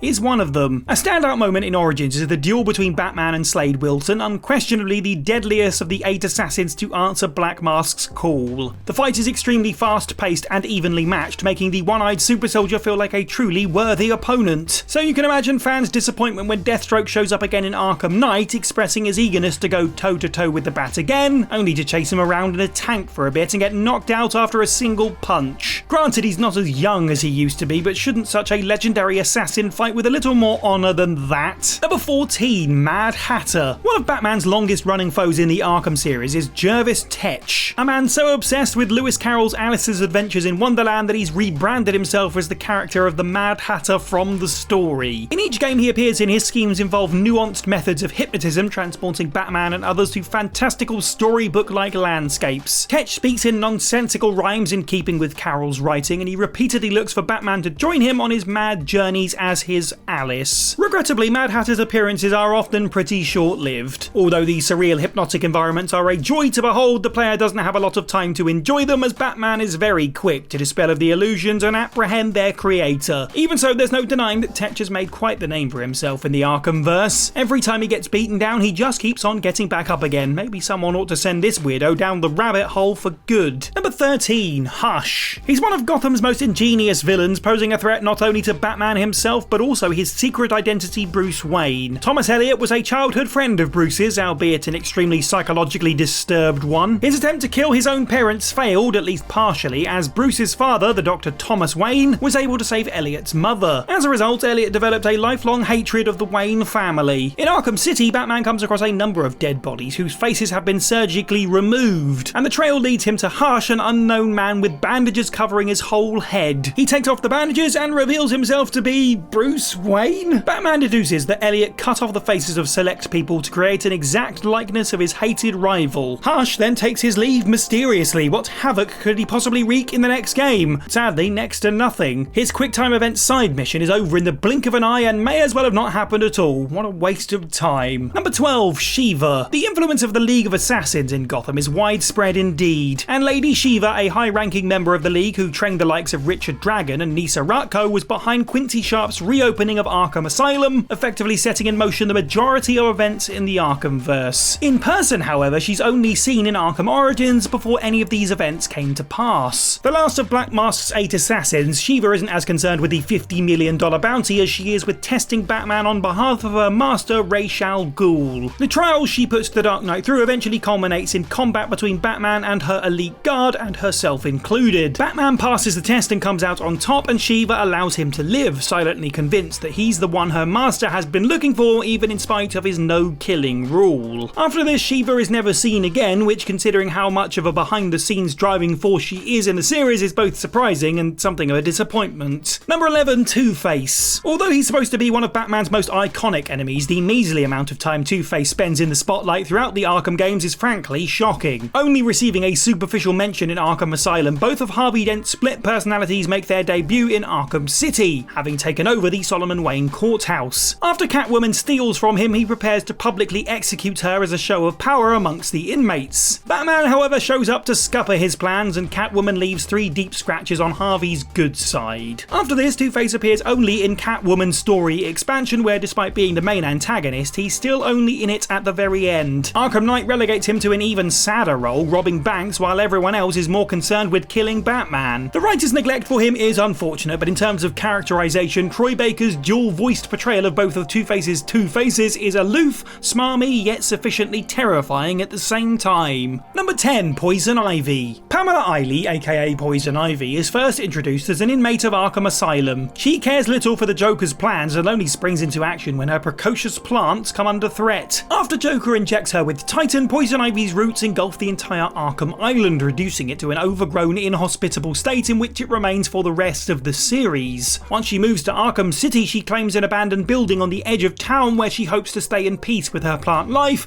until Catwoman's appearance riles her up, that is. But it's in Arkham Knight that Isley really comes into her own. As the cloudburst disperses Scarecrow's fear gas all over the city, Batman enlists Poison Ivy's help to find a plant-based antitoxin. Though she doesn't care about the human lives in Gotham, the toxin is equally harmful to her plants, so she agrees to assist in locating the city's most ancient Arkham's underground roots. However, her efforts drain every last ounce of her energy and she flakes away to nothing in Batman's arms. She may have been acting in her own self-interest, but did Poison Ivy really die a villain? Number 9, Penguin. A rather different take on the classic Batman baddie, but with enough of his comic familiarity for him to stand up to the original DC incarnation. The Oswald Cobblepot of the Arkham series is one bona fide Cockney geezer. Known in the criminal underground for his black market weapon racketeering, Penguin first appears in Arkham City, where he runs a nightclub called the Iceberg Lounge, complete with a pet shark and an immortal zombie in the basement. He's no stranger to a fight either, and half of a bottle lodged in his eye socket is a testament to that. Returning in Arkham Knight, Penguin owns a company named North Refrigeration, a reference to his voice actor Nolan North, which is really a front for his business of selling weapons to the Arkham Knight's militia. Together with Nightwing, Batman systematically shuts all of his bases down and throws the vertically challenged scoundrel straight into the slammer. You won't be needing an umbrella where you're going. Number 8, Arkham Knight. The titular character of Batman Arkham Knight gets near to top billing for a reason. He's got more of an MO than anyone to be after Batman's head, and he's here in Gotham City with an entire army just to collect his prize. Sporting armour and a high-tech visor in deliberate resemblance to his foe, the Arkham Knight is very forthcoming about his control over the city. His militia sets up checkpoints and watchtowers right across the 3 islands of central Gotham, while automated battle drones patrol both the streets and the skies in search of the Bat. He's Batman's equal in virtually every way: speed, tactics, fighting style, intelligence, because he claims to know the man like none of his other enemies ever could. And why? Because he's the former Robin, Jason Todd, that's why. Yes, his reveal is really quite underwhelming, especially considering that he later becomes the Red Hood, and so could have easily have just been him the whole time. That aside though, there's no denying that he puts his absolute all into his crusade against the Dark Knight, and he could have done much worse on the costume front. Nice. Number 7, Hugo Strange. When a supervillain is able to work out his enemy's secret identity through nothing other than sheer intellect, how could they not be near the top of the list? Add to that peak physical condition and a taste for medical experimentation that often borders on psychopathic, and you have Professor Hugo Strange. One of the key figures behind the scenes of Arkham City, Strange practically has free reign over everyone in the prison, having his tiger guards round up inmates for his intense psych evaluations under the blissful ignorance of Mayor Quincy Sharp. Strange's master plan is called Protocol 10, and the long and short of it is that it involves killing everyone in Arkham City. Batman makes his way to the archaic Wonder Tower, picking off waves of tiger guards as he goes. When he gets to the top, Hugo Strange is betrayed by Ra's al Ghul, the real head honcho here, and stabbed through the chest. Just before he dies, Strange orders the computer to blow up the tower with the passcode Wayne. If he hadn't met his end when he did, how much damage could the Professor have done with Batman's most guarded secrets? Number 6, Ra's al Ghul. And so we turn to the head honcho in question, the 600-year-old head of the demon Ra's al Ghul. By the time Batman runs into Ra's in Arkham City, the man appears old and weary, confessing that he's frightened of what his repeated use of the Lazarus Pit has turned him into. He wants Batman to kill him, for good this time, so that the League of Assassins can have a worthy male heir. Obviously, Batman has neither an interest in killing Ra's nor running a legion of eco-terrorists, so he refuses. When Ra's reveals himself to be the mastermind behind Protocol 10, it becomes clear that the destruction of Arkham City is actually his long-term goal of purging Gotham of its corruption. Hugo Strange's actions send Ra's falling to his death, but in Arkham Knight, thanks to the Lazarus Pit, he's kind of alive once again. Batman has the choice to destroy the pit and let him die, or restore him to health, which involves him making a run for it. After over 600 years, it should be pretty obvious what the right thing to do here is. On his deathbed in the GCPD, Ra's al Ghul's last words to Batman are, "Detective,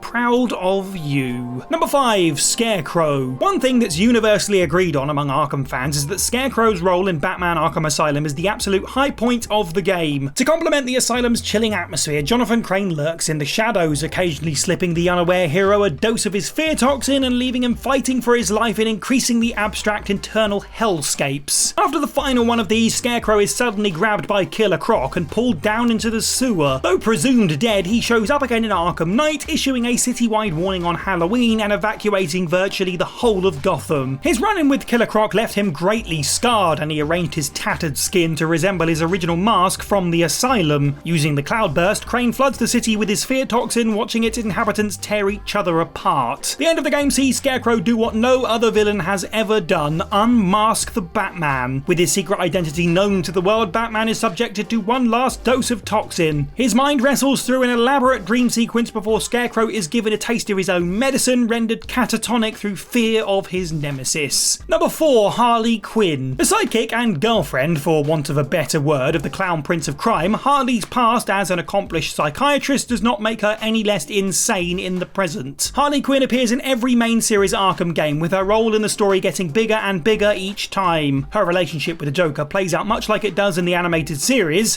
that is to say, very unhealthily. After his death, Harley goes through a dark and violent mourning phase wearing a black veil and ditching her baseball bat for a good bit of firepower. But she's all back to normal by the time of Arkham Knight, her army of goons making her one of the most powerful criminals in Gotham. The Harley Quinn story pack also explores the dichotomy between Harley Quinn and Dr. Harlan Quinzel, the rational part of her mind, giving her a whole new dimension on top of her increasingly domineering presence. Number 3, the Riddler. If there was a reward in the Arkhamverse for the keenest attention to detail, this guy would surely get it. Then again, he'd likely question why there was ever a contest like this in the first place. With textbook narcissism, genius level intellect, and an obsessive compulsive need to prove it, Edward Nygma probably works harder than any other villain out there to get Batman's attention. In Arkham Origins, an early incarnation of the character called himself Enigma, but from Arkham Asylum onwards he's known to all of Gotham as the Riddler. Each game is littered with Riddler trophies, all of which Batman must collect to be able to put an end to Riddler's schemes. Starting in Arkham City, he also builds elaborate puzzles to test the Dark Knight's gadget skills. He considers every defeat a personal insult, resulting in his attempts to outsmart his opponents becoming more elaborate with each subsequent game. After his humiliation in Arkham City, the Riddler goes above and beyond to bring down Batman, designing lethal underground race courses and constructing an entire robot army to help set up riddles. His determination is unparalleled, and even when Bats locks him up, the incorrigible man refuses to admit that he's been beaten. Number 2, the Joker. Sorry, excuse me while I wring out my t-shirt after your collective spit take. Yes, you probably thought the Joker being at the top of this list was a foregone conclusion. And of course, Mark Hamill's reprisal of his animated series role makes for one of the best incarnations of the Clown Prince of Crime in any medium. But exceptional though his time in the Arkham series was, it was definitely not perfect. Is anyone going to claim that the final boss of Arkham Asylum was a fitting usage of the Joker character? Despite an immaculate portrayal up until that point, the Joker injecting himself with Titan and becoming a hideous mutated beast was nothing short of a stupid idea. What it did do, however, was set in motion the events of Arkham City, which culminates in Joker's shocking death from Titan poisoning. And although it's understandable for the writers to have wanted Batman's archenemy back in the last chapter of the series, the Joker is a bit too present in Arkham Knight, especially considering he's not alive. But on the whole, these are minor things compared to all that the Arkhamverse did right with the character. Joker's influence is felt long after his death among heroes and villains of Gotham City alike. And number 1, Mr. Freeze. If there's one character in the Arkham series whose portrayal and story arc never goes wrong for even a second, it's the cold-hearted cryogenics expert Mr. Freeze. From Origins all the way to Knight, this version of Freeze is arguably the best iteration of the character since the animated series. The Emmy Award-winning episode of the show, Heart of Ice, is lovingly recreated in the Arkham Origins DLC Cold Cold Heart, detailing the tragic backstory of Dr. Victor Fries and the accident that led to his frosty condition. Freeze shows up again in Arkham City, giving Batman a truly memorable fight before agreeing to help him with a cure for Titan. Batman locates his frozen wife, Nora, urging him to abandon his criminal activities and leave the city. In Arkham Knight, Freeze returns seeking Batman's aid when Nora's cryo chamber is taken by the Arkham Knight's militia. Though Batman manages to find her, the chamber is damaged and Nora awakens from cryostasis. She tells Freeze that she'd rather spend her last days with him than face another lifetime in ice, and together they set sail out of Gotham for good.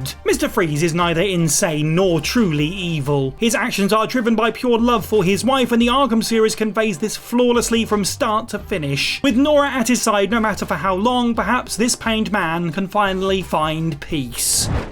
Now, video game balance is a delicate matter. Most of the time, developers need to juggle an overwhelming amount of mechanics, and even the slightest bit of error or simple oversight on their side can lead to exploits that throw their carefully created harmony into absolute shambles. Well, you know what? Their loss is the player's gain, as unintentionally powerful items, well, they're some of the most fun objects to use, and that's what we're here to talk about today. As I'm Jules, this is WhatCulture.com, and these are 10 overpowered video game items created unintentionally. Number 10. The Briefcase. Hitman 3. Hitman 3 is the ultimate assassin simulator that provides you with a large and deadly arsenal to ensure Agent 47's success on his mission. It's got garrotes, silencers, poisons, explosives, sniper rifles, tranquilizers, and one bloody silly briefcase that likes to defy the laws of physics. Yes, amongst all of the fancy toys at your disposal, Hitman 3's most lethal and reliable method of taking out your target is throwing a briefcase at them. Thanks to the game's targeting system, when you try to throw an object at someone somebody and lock onto your target, the projectile is guaranteed to hit them, even if they are already out of your sight or covered by a wall, as the thrown object will turn itself mid-flight to land exactly where you aimed it. Now, this method of execution proves especially effective with the briefcase, as you can start each mission with it and bring it anywhere you want without arousing suspicion. The game's developers actually took notice of the briefcase bug back in the Hitman 2 era, but because it had already become a fan favorite weapon, they decided to keep it in and turn their mistake into a happy little accident. Nobody can stop the briefcase. Number 9. Javelin.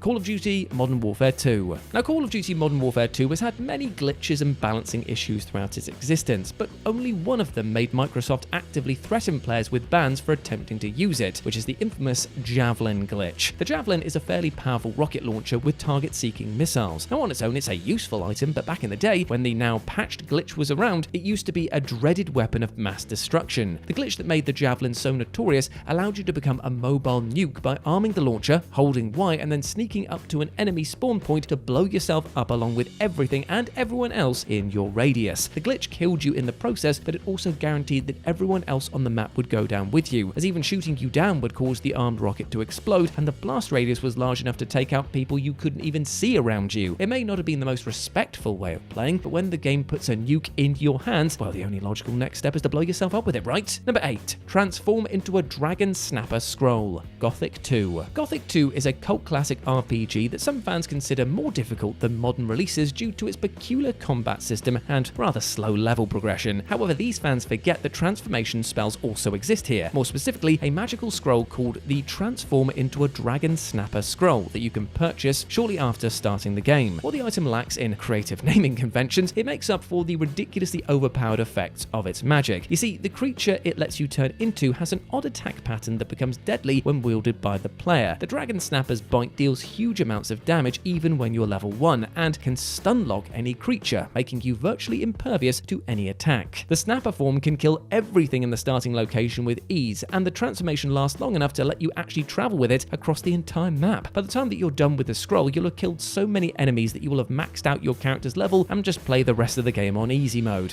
Who would have thought that letting players transform into a giant ravenous lizard 10 minutes into a game would completely break it? Number 7. The Hanging Trap. Palworld. The Hanging Trap from Palworld is a useful low-level item that lets you capture weak pals without actually having to chase after them. But what you may not know, however, is that it's not just pals that you can capture with it. You can also trap other humans with it, and this is where the item becomes ridiculously broken. Thanks to its man-catching properties, the Hanging Trap lets you capture the Black Marketeer, a rare illegal merchant who deals in selling and buying endangered pals. Thanks to his illicit trade, the guy's loaded with money, so if you manage to capture him with your Hanging Trap, you can start bashing him like a piñata for fat stacks of profit. And when you need another influx of cash, you just have to place another one near his spawn point and rinse and repeat. This method allows you to generate infinite amounts of money quickly, and it only takes one easy to craft tool that you get within the first hour of the game. I mean, if it sounds broken, it's probably because it is. Number 6. Skooma. The Elder Scrolls 4 Oblivion. Oblivion, like most Bethesda games, is plagued with bugs and glitches. Most of them are either frustrating or hilarious, but in the case of Skooma, Tamriel's favourite drug, its associated bug is a surprisingly useful tool and also still pretty hilarious. You see, Oblivion's Skooma, unlike Skyrim's counterpart, increases your character's speed when you consume it. Also, unlike Skyrim, Oblivion, or rather its glitches, allow you to stack the effects of consumed potions to create ridiculously potent results. Using a glitch that happens when you pause the game, you can duplicate a big stack of the rare Skooma bottles, and then using another similar technique to stack the speed bonus of each Skooma you consume, you can infuse your character with a speed boost that will allow you to travel across the entire map in a single step. The result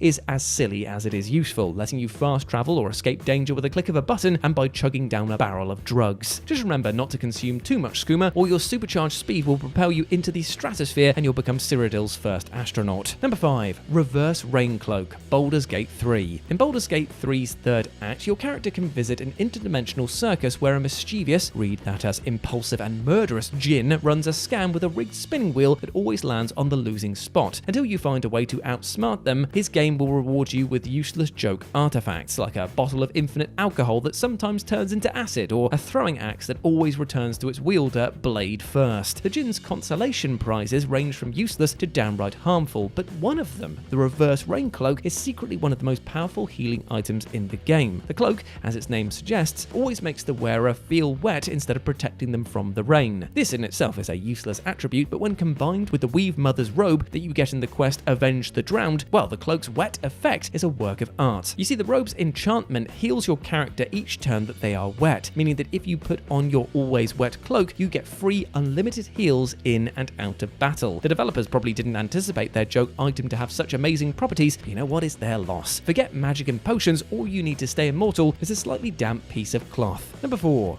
Horse. The Elder Scrolls V Skyrim. Now, your Dragonborn in Skyrim has access to plenty of world-bending abilities, ancient dragon shouts, arcane magic, and nefarious Daedric artifacts that all allow you to influence the balance of Tamriel's powers and conquer any battlefield with ease, and yet none of them possess the power to bend the balance of the game itself. But that terrific ability belongs to one of the Dragonborn's possessions, the horse. Now, it's a well-known fact amongst Skyrim players that horses are one of the most broken and useful things in the entire game. Thanks to their awkward movement mechanics, the creatures can scale any terrain in the game, including vertical cliffsides, steep walls, and many other out-of-reach areas. With just one horse, whether found, bought, or stolen, you can break the limits of the game and skip past inaccessible areas, finish quests out of order, and speedrun the game faster than any proper weapon or spell would allow you to. If you're ever tired of doing the same boring main storyline over and over again, just use a horse to climb to the highest peak and get all of the benefits of doing story quests without ever actually touching any of them. Life is too short to spend it horsing around. I'll sing myself out. Number 3. Vortex. Grand Theft Auto San Andreas. The Grand Theft Auto series has always boasted an impressive collection of vehicles that allow you to travel across land, water, or indeed the skies. But what if you wanted a mode of transportation that was able to traverse land, water, and high altitudes all at the same time? Well, luckily for you, Grand Theft Auto San Andreas has the solution. Thanks to its unique, wonky steering, the game's only hovercraft, called the Vortex, allows you to use the vehicle as a boat, car, or even plane, depending on what mood you might be in. Although the Vortex was clearly intended to be used in water, if you take it on land, it'll move around as if nothing has changed. Better yet, drive it off a high enough place like Mount Chiliad, and it'll allow you to lift the Vortex off the ground and turn it into an improvised glider. The Vortex is so versatile that you'll never need another vehicle in your life. Cop chases become a breeze when you can lose them in 3 different elements, plus you'll never have to worry about obstacles on your path as the Vortex just drives straight through them. It is the future of motorization and something that Rockstar likely didn't account for. Number 2. Suzuki Escudo. Gran Turismo 3. The Gran Turismo franchise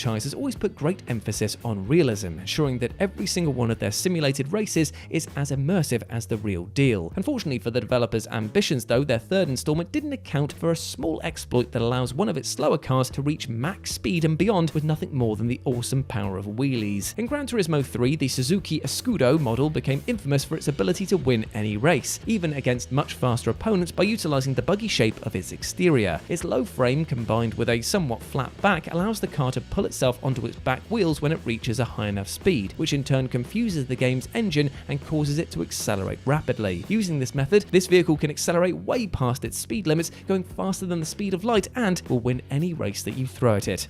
Who knew that defying the very laws of physics was as simple as buying a single sports car? And number 1, the Chrysogrim. Castlevania Symphony of the Night. The Chrysogrim is a rare blade from Castlevania Symphony of the Night that has a small chance to drop from a shmoo when you travel through the Forbidden Library level. The sword is considered one of the best weapons by the game's community thanks to its great damage output, wide area of effect, and incredible ability to do 4 slashes in a single hit. This already makes the Chrysogrim quite powerful, but because the blade is a one-handed weapon, you can actually double all of the effects above by equipping a second Chrysogrim, turning the great into the broken, as Alucard becomes a lawnmower that cannot be touched by anything in its radius. The combined slashing power of 2 Chrysogrims is so great in fact that you can beat Dracula, the game's final boss, in under 30 seconds. This may make you wonder if the blade was actually intended to be this deadly, and the short answer is no, of course it wasn't. In an anniversary interview, Castlevania creator Koji Igarashi revealed that he and his team didn't realize how unbalanced the Chrysogrim was until the game was released due to their inability to play test everything. Well, one's obliviousness is another's awesome reward.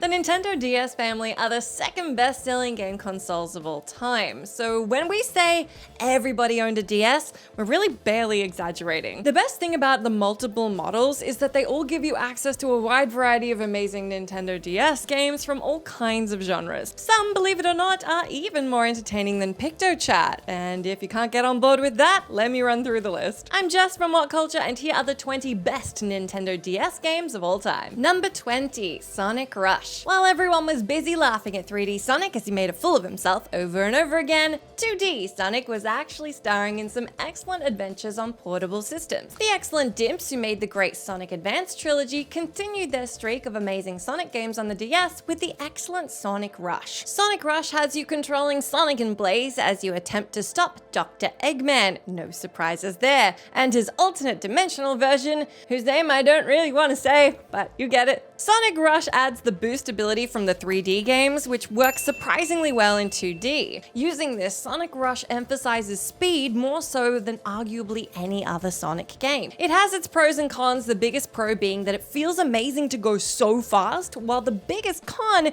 is that the level design can be a tad basic at times. Nonetheless, this is easily one of the best games on the DS and is a must-play for any Sonic fans. The game is also composed by Twitter-famous legendary video game composer Hideki Naganuma. You know, the guy who's obsessed with Big Chunkus and Catgirls. That one. Number 19, WarioWare Touched. Whilst the Nintendo DS family has no shortage of WarioWare games, with WarioWare Snapped for DSi, and the excellent WarioWare DIY, which allows you to make your own micro games, the top DS WarioWare game is easily WarioWare Touched. For those who haven't played a WarioWare game, the WarioWare series involves you completing minigames in a short amount of time with little instruction. It's rapid fun that you won't be able to put down. WarioWare Touched is just a really solid WarioWare game, coming with 180 microgames separated across 9 separate stages. Each of these stages also contains a boss fight, which are fun final challenges. The short narratives that are established to justify the 9 stages are also a lot of fun. The cast of the WarioWare series is great, and it's a shame they don't really appear in Mario games. They're way more interesting than 99% of Mario characters. The game makes use of the DS, especially its touch capabilities, hence the name WarioWare Touched. It's just a great time. All the WarioWare games are good, but this is one of the best. Number 18, The Legend of Zelda Phantom Hourglass. After a bunch of edgy teenagers complained about the art style of Wind Waker because they wanted Zelda to be cool and dark instead of just a good game, the more cartoony Zelda games had to go into hiding on Nintendo's handheld systems. A direct sequel to Wind Waker, The Legend of Zelda Phantom Hourglass feels a lot like a portable version of that game. It has the sailing that Wind Waker's known for, a lot of the same characters, and the same art style, although this is the DS, so don't get your hopes up too high when it comes to its visuals. The biggest problem with the game is the Temple of the Ocean King. The Temple of the Ocean King is a dungeon where you have to constantly wait to avoid getting killed by immortal enemies. You have to do it quickly as you're timed,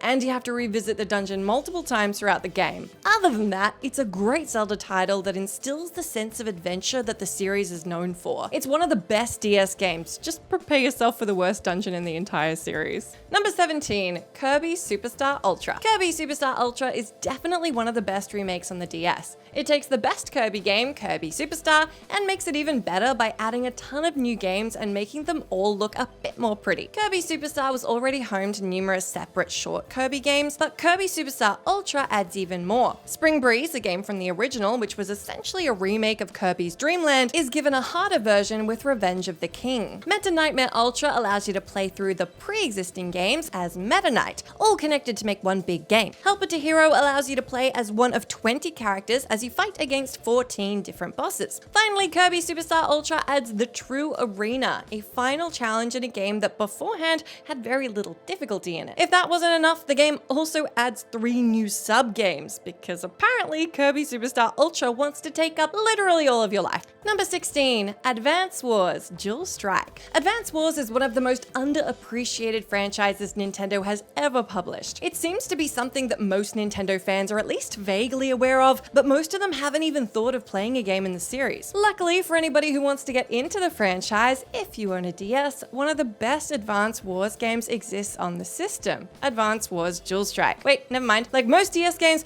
it's ridiculously expensive. You should probably just wait for Advance Wars 1+2 Reboot Camp for Switch. That'll probably be alright. Anyway, Advance Wars Dual Strike is a great entry in the series series, even if you have to sell your kidney to afford to play it. The game puts you in control of Jake and Rachel of the Orange Star Army as you fight against the Black Hole Army. It's a turn-based strategy game where you need to navigate a map, killing the troops of the enemy army, and it's a lot of fun. Advance Wars Dual Strike and the wider Advance Wars series definitely isn't for everybody, but if you like strategy games, you'll most likely love it. Number 15, Animal Crossing Wild World. Animal Crossing always seemed like a good fit for handhelds. It's a series where you're encouraged to return daily for small periods of time, something that definitely works better on something you can take around with you. If you look at the portable Animal Crossing games in comparison to the home console versions, that's made even clearer. New Horizons sold 32.63 million, New Leaf sold 12.93 million, and this game sold 11.75 million, while the original GameCube game only sold 2.71 million, and the Wii game City Folk only sold 4.32 million. Animal Crossing clearly belongs on handheld, and Animal Crossing Wild World was the first game in the series to truly demonstrate that. Animal Crossing Wild World isn't much different than the original game, and it doesn't really need to be. It was a way for people to play Animal Crossing on the go. Nobody really expected it to be a huge shakeup of the Animal Crossing formula. Yeah, there's no point going back to this game with both Animal Crossing New Horizons and Animal Crossing New Leaf existing now, but it's still easily one of the best DS games and brought joy to a lot of people. Number 14, New Super Mario Bros. We've seen it time after time. A great game is retroactively ruined because its developers decided to throw it into the photocopier and give us numerous near-identical games. New Super Mario Bros. Is one of the best 2D Mario games ever made. It's just a shame that its legacy was completely ruined by the rest of the New Super Mario Bros. Series. New Super Mario Bros. Feels like the logical next step for 2D Mario after Super Mario Bros. World. It introduces new power-ups like the blue shell, which allow you to slide along the ground, the mini mushroom, which serves as an interesting take on power-ups, essentially being a power down, which you need to access certain secrets, thus giving you a nice risk-reward system. And then there's the Mega Mushroom, which allows you to grow giant and cause mayhem throughout the Mushroom Kingdom. New Super Mario Bros. Has the most creative bosses out of any 2D Mario game, as they're giant versions of pre-existing Mario enemies instead of the usual Koopalings. Yeah, it isn't as good as the likes of Super Mario Bros. 3 or Super Mario World, but it's closer in quality to those games than you might expect. Number 13, Super Scribblenauts. Super Scribblenauts is a game where you can make anything. While the original Scribblenauts was also a great DS game, Super Scribblenauts introduces adjectives, making it automatically better. Not only can you now create any object you want, you can also add characteristics to it. The aim of Super Scribblenauts is to solve problems throughout 120 different levels using your godlike power. It's a lot of fun thinking of creative solutions to the puzzles put in front of you. The series was improved later on with Scribblenauts Unlimited, which set the missions in open worlds, but that's not on the DS, so it's not eligible for this list. Super Scribblenauts is just as impressive, having to create models for practically every object known to man, which couldn't have been an easy job for the developers, but is phenomenal for us. Number 12, Mario and Luigi, Bowser's Inside Story. Who would have thought that a game about getting vored by Bowser would end up being one of the best Mario RPGs ever made? In Mario and Luigi, Bowser's Inside Story, a giant Bowser accidentally swallows Mario and Luigi. At this point in the game, you control both Mario and Luigi as they explore Bowser's insides, and Bowser himself as he explores the Mushroom Kingdom. Interestingly, what you do as Bowser can affect what happens to Mario and Luigi and vice versa. Bowser is easily one of the best Mario characters, so getting to control him in anything but a sports game is great. Whilst the Mario and Luigi series has always had interesting locations to explore, the inside of Bowser is definitely one of the best. I mean, where else could you fight Goombule? Weird amalgamations of Goombas and Amoeba. Speaking of which, give us Goombule for Smash. The game was later remade for the Nintendo 3DS with Mario and Luigi Bowser's Inside Story and Bowser Jr.'s Journey. Whilst not a bad remake, there's one problem. You can already play the original Mario and Luigi Bowser's Inside Story on the 3DS, as the system is backwards compatible with the Nintendo DS. Number 11, Tetris DS. Yes, Tetris DS is one of the best DS games ever made. Did we stutter? Tetris is an addictive puzzle game that anyone can understand. The thing is, at this point in time, we all own at least 10 different versions of Tetris. A Tetris game is going to need to do something special to warrant a purchase. What about numerous different modes which celebrate the legacy of Nintendo? There's a marathon mode where you have to get through all 20 Nintendo-themed levels, and after you beat that, you can unlock endless mode. Mission mode gives you a variety of missions to complete, which is a nice change of pace from regular old Tetris, and there are enough missions to keep you busy. Push mode is a competitive mode where you must push your opponent's floor up upwards, so they lose. Touch mode is Tetris with the stylus. Catch mode involves you catching falling Tetris pieces, and puzzle mode involves you selecting the tetrominoes needed to clear out predetermined unfinished lines. Each mode is a lot of fun and helps make this one of the best versions of Tetris ever. Number 10, Super Mario 64 DS. Developed to demonstrate the power of the Nintendo DS, Super Mario 64 DS was astounding at the time of its release. It solidified the idea that the DS was essentially a portable N64. To many people, Super Mario 64 DS was the first time they saw a 3D game on a handheld, and it was mind-blowing. Many problems do exist here that didn't in the original game, but it introduces enough improvements that Super Mario 64 DS is many people's preferred way of playing the game. It's not ideal playing a game that was clearly designed to utilize an analog stick with a D-pad, but the game has 4 playable characters to make up for it. Not only that, it adds a ton of fun minigames, new levels, and new stars in the pre-existing levels. If only Nintendo could mix Super Mario 64 DS with the original version to make the definitive Super Mario 64 experience, then all would be right with the world. Number 9, The Legend of Zelda Spirit Tracks. Who would have thought The Legend of Zelda and trains would mesh so well? One is a series that at its best encourages exploration, and one is literally on a one-way track with a prefixed destination. The Legend of Zelda Spirit Tracks uses the train as a way to get Link between numerous smaller areas that he can explore, something that suits handheld gaming really well. The train gameplay isn't exactly as compelling as the regular Zelda gameplay, but it's fun enough. The fact that the train is customizable is also a nice little touch. You're spending so much time on the train that it's nice to be able to design it to look appealing to you, even if the customization is slightly limited. While the game is named after riding a train, that's not the highlight of Spirit Tracks. The highlight is Princess Zelda. You'll be spending more time with Zelda here than in any of the other Legend of Zelda games, and she's a great character in Spirit Tracks. She's probably the best companion in the series, although when her competition is Navi and Fi, it's not that hard. Number 8, Pokemon Black 2 and Pokemon White 2. Pokemon was ever present on the Nintendo DS. We got 2 whole Pokemon generations on the handheld, alongside numerous spin-offs. While Pokemon Diamond and Pearl are great games, Pokemon Platinum's even better, and Pokemon Black and White are some of the best in the series. It's Pokemon Black 2 and Pokemon White 2 which really shine. Pokemon Black 2 and White 2 took everything that worked in the original Pokemon Black and White and removed what didn't. The game's region no longer hides all the non-generative 5 Pokemon in the post-game. You can now find Pokemon from Generation 1 all the way to 5 all over the region. The region size has also been expanded, so there's even more to explore, and there's more post-game than most Pokemon games combined. The story isn't as good as the original, but it's still one of the best ever told in the main series games, touching on topics such as a Pokemon's free will. Pokemon Black 2 and White 2 definitely feel like a last hurrah for Game Freak, since after that,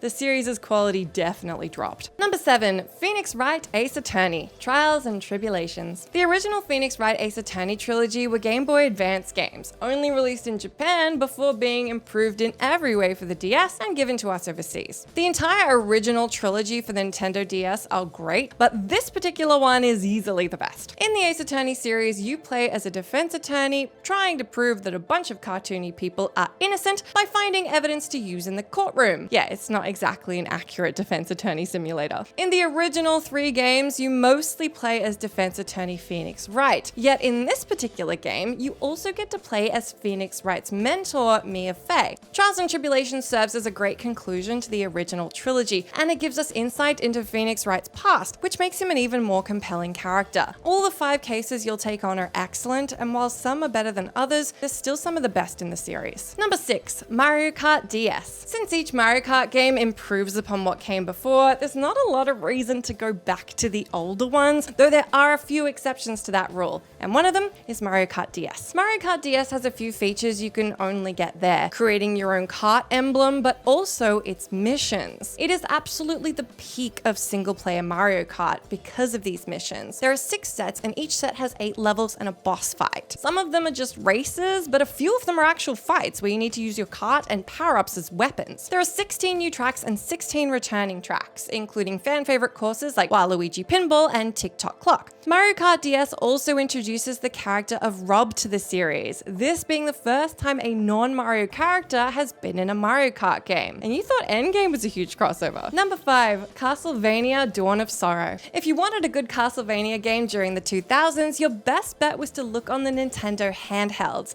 And if you did, you'd likely find the amazing Castlevania Dawn of Sorrow. This one is a direct sequel to Aria of Sorrow. You play as Soma Cruz, a super-powered high school student, because 90% of everything made in Japan takes place in a high school. The game takes place in the future because this isn't your grandpa's Castlevania. Just like Aria of Sorrow, the main gimmick is Soma's ability to take powers from enemies that he defeats. A new addition is the magical seal system, where you'll use the touchscreen to create seals to trap bosses, because it wouldn't be a DS game without some tacked-on touchscreen use. It's just a really solid Castlevania game that desperately needs to be bundled into a collection, since it currently costs an arm and a leg to purchase. Unfortunately, given it's looking like the next Castlevania collection will focus on the Game Boy Advance games, we might be waiting a while. Number 4, The World Ends With You. Taking place in a hyper-stylized version of Shibuya, starring Neku Sakuraba, a kid who dresses up weird even for a world where everybody dresses weird, The World Ends With You is the best JRPG on the Nintendo DS. Yes,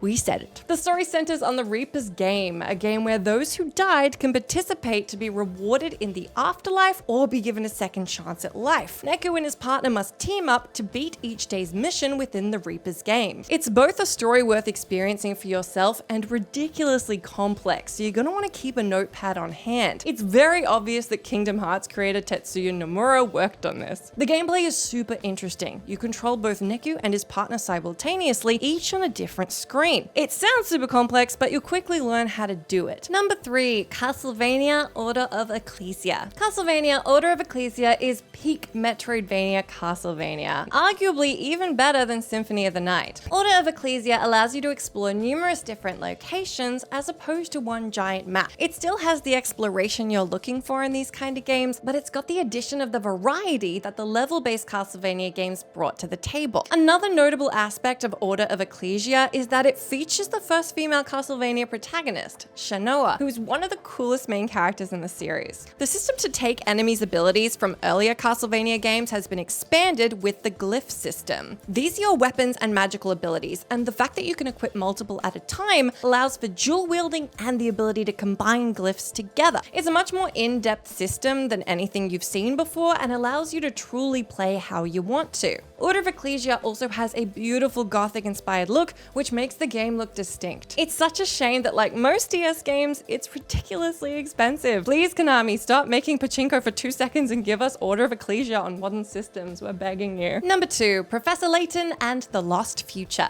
Detective games that feature a man who is reminded of puzzles by literally everything and some kid he hangs out with. The Professor Layton series are some of the most charming games ever made. Okay, the actual mysteries don't end up making much sense even when the game explains them to you, but that kind of doesn't matter when the characters are so likable and there's so many brain teasers that'll keep you busy and make you feel smart. While the entire trilogy are amazing games, it's Professor Layton and the Lost Future, or Unwound Future if you're American, which is easily the best. This one serves as a great conclusion to Professor Layton's story, with the games that came out afterwards mostly being prequels. We won't spoil anything, but if you don't cry at the end, you might not have a heart. Number 1, Pokemon Heart Gold and Pokemon Soul Silver. These games are peak Pokemon. Remakes of the Generation 2 games Pokemon Gold and Silver, Heart Gold and Soul Silver are still yet to be topped. The games have 2 separate regions to explore, making them easily the largest Pokemon games. Your Pokemon can walk behind you, letting you connect to them more than any other game, and as remakes, they improve upon everything wrong with the excellent Generation 2 games. Not that there was much that was wrong with them. No longer are the games buggy, no longer is Kanto barely populated, no longer does the game have the graphics of a Game Boy game, although that can't exactly be blamed on Gold and Silver. The game's story is also a bit more fleshed out, and there's more post-game added to the already huge post-game. The game also came with the Pokewalker, a way to walk with your Pokemon in real life way before Pokemon Go did it. The Pokewalker, for some reason, was one of the most accurate pedometers at its time of release. How do you try to make a fun accessory for your monster capturing game and then accidentally make one of the best pedometers on the market? We don't know,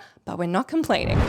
There are lots of different ways a tough video game boss can get an advantage over you. They can have a lot of health, ridiculously strong powers, irregular attack patterns, or they could use the element of surprise. And that is exactly what happened with these bosses, because they popped up out of nowhere and kicked your ass. So let's have a chat about them. As I'm Jules, this is WhatCulture.com, and these are 10 of the hardest video game boss fights you started by accident.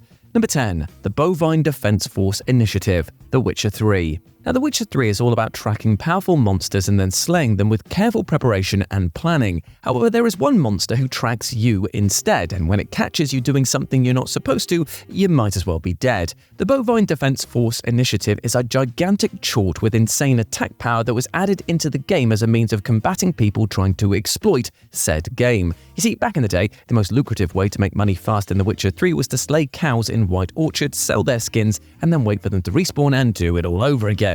However, after the developers caught wind of this, they added the chort, and now if you slay one too many cows, the Bovine Defense Force will come after you, even if you've done it unintentionally. The fight is designed to make you lose, as it's supposed to make you not want to exploit the game, so if you thought you could get away with butchering innocent cows, you have another goat-shaped thing coming. Number 9. Swan. Fallout 4. The world of Fallout is full of oddities and surprises, even if you don't have the Wild Wasteland perk. Fallout 4's Commonwealth isn't any different in this regard. In fact, on top of its mutated creatures and post-apocalyptic settlements made out of baseball stadiums and swimming pools, it can even surprise you with random ambushes, and one of which can accidentally happen if you trespass where you don't belong. When you walk around the Boston Commons area, you can come across multiple signs warning of the danger inside the local park. You might want to ignore these signs, seeing as the park appears to be empty, and the signs do seem to be old and faded. However, as soon as you step into the park and approach the nearby pond, your trespassing will awaken Swan, a pre-war behemoth with armor made out of swan boats and a giant red skull next to his name that indicates that this mistake will probably be your last. Swan is an incredibly lethal opponent, especially at early levels where you're most likely to visit the park, as he's capable of hurling boulders that can one-shot even an armored opponent. See, this is why reading is important. Number 8. The Patriarch, Wasteland 3. The Patriarch from Wasteland 3 is the ruler of Colorado Springs and one of the game's final bosses that can turn on you depending on what choices you've made throughout the story. Actually, you don't even have to play through the story to antagonize him, as you can technically do it as early as the intro of the game, provided you're really bad with choosing the right or wrong words. After you beat the tutorial, you'll get to meet the Primarch, who will personally come to welcome you in Colorado and provide you with details of your mission. Now, normally the Patriarch leaves after showing you your base of operation, but if you choose all the wrong dialogue options and accidentally aggravate him, the ruler of Colorado will decide to put you in your place and attack you. The boss fight that triggers afterwards is an unwinnable death sentence, given that you're still at level 1 and you can't possibly dish out enough damage to take the Patriarch down, while he has all the power to kill your squad one by one. Well, that's what you get for talking smack after barely making it through the tutorial. Number 7. The Frost Giant, The Elder Scrolls V Skyrim. Every Skyrim player can agree that giants are the scariest enemies in the game, not because they have the most health or attack power, but because of their unique ability to instantly launch the player into space with a single hit from their club. But hey, at least they're easy to run away from as they spawn in huge open tundras. You never have to fight one in a tiny small room, right? Well, as it turns out, the Dawn Guard has one secret mini-boss in the form of a frost giant hiding inside a secret chamber in the inner sanctum of Auriel's temple. The room looks like a typical secret vault that you'll find and then loot of all the goodies, but instead of treasure, what you find here is a trapped giant that lunges at you the moment you step inside. Because of the small space in the hidden room, this is one of the toughest fights with a giant, so if you're the kind of person who checks every room they find, well, you're going to be in for a nasty surprise. That said, defeating the giant grants you a ruby that's necessary for spawning the legendary giant king Karstag, just in case you ever needed even more of an ass whooping. Number 6. Deathclaw Horde, Fallout New Vegas. There are only two truly iconic locations in Fallout New Vegas, the titular City of Sin and the road from Goodspring to Sloan. The path to Sloan is the quickest way from the starting location to Vegas, but as anyone who's tried to use it on their first playthrough knows, the distance is actually a ruse to get you killed. One of the toughest enemies in the game are also the most infamous, the Deathclaws, huge horned lizards that can shred anyone to pieces with their sharp claws. Finding one in the wild is equivalent to a surprise boss fight, but getting attacked by a whole pack of them is a simple stroll down the path to Sloan. You see, if you make the mistake of ignoring the warning signs and use the shortcut, you'll be forced to face a horde of Deathclaws on the way, which is arguably one of the toughest fights in the game, especially when you're just starting your journey. The Deathclaws will attack you randomly, which, when combined with other hordes of Cazadors in the area, make it almost impossible to make it through the path alive. Even Lanius, aka the supposed final boss of the game, can't hold a candle to this insanity. Number 5. Infestation, RimWorld. RimWorld is not a forgiving game, especially if you're playing with Randy Randomer as your narrator, which, let's be honest, is how most RimWorld players do it. I mean, we're masochists in denial after all. Random events that completely obliterate your colony are the bread and butter of this game. However, some of these tragic events can be triggered by you and you won't even know that you did it. The best example of this are infestations, special boss fight events where an army of giant spiders crawl out from the ground and attempt to devour your entire settlement. Now, infestations can happen at random, but there's one special kind of this event that happens specifically due to player actions. When you discover the deep drilling technology and begin excavating the ground beneath your settlement, you secretly increase the chance of aggravating a nearby spider hive, causing the infestation to come after you. One moment you're looking forward to digging up new riches, and the next you're getting a notification that your drill has awoken a horde of flesh-eating spiders, and now you have to fend for your life. Just another day in RimWorld. Number 4. Ancient Dragon Lanceax, Elden Ring. Thanks to its open-world design, Elden Ring features a lot more free-roaming bosses than its Souls-like predecessors. However, with great freedom comes great surprises, and as in some bosses can surprise you with a devastating ambush that will obliterate your character on the spot, especially when you accidentally trespass on their territory, like in the case of Ancient Dragon Lanceax. A Lanceax is a lightning-breathing dragon that the player can only encounter if they stumble upon her 2 spawn locations, the Abandoned Coffin and Rampant Side Path. She's an optional boss, so you technically don't need to fight her, but once you trigger a fight with her, even by accident, your fate is pretty much sealed. The dragon will fight you once in the first location until she's down to 20% of her health, and then a second time if you visit the path afterwards. Whether you come across Lanceax is completely up to your luck and how curious you are about exploring the map. For this reason, if this giant beast suddenly takes half of your health with a single thunderstrike, know that it's probably because you were just a little bit too interested in exploration. As they say, curiosity killed the cat. With a dragon, I guess. Number 3. Revenant, Dragon Age Origins. In the spirit of its dark fantasy theme, Dragon Age Origins likes to challenge its players with truly tough and soul-crushing fights. Enemies can ambush you, overwhelm you, and strike you when you're least prepared. But if that wasn't enough, there's also a way for you to accidentally bring this kind of misery onto yourself. You see, in the city of Denerim, whenever your character travels between locations, they have a chance to trigger an event along the way. These events typically consist of fights with the city's cutthroats, but in one of them, after you survive a bandit ambush, there's also a tiny little secret with a not-so-small price for tampering with it.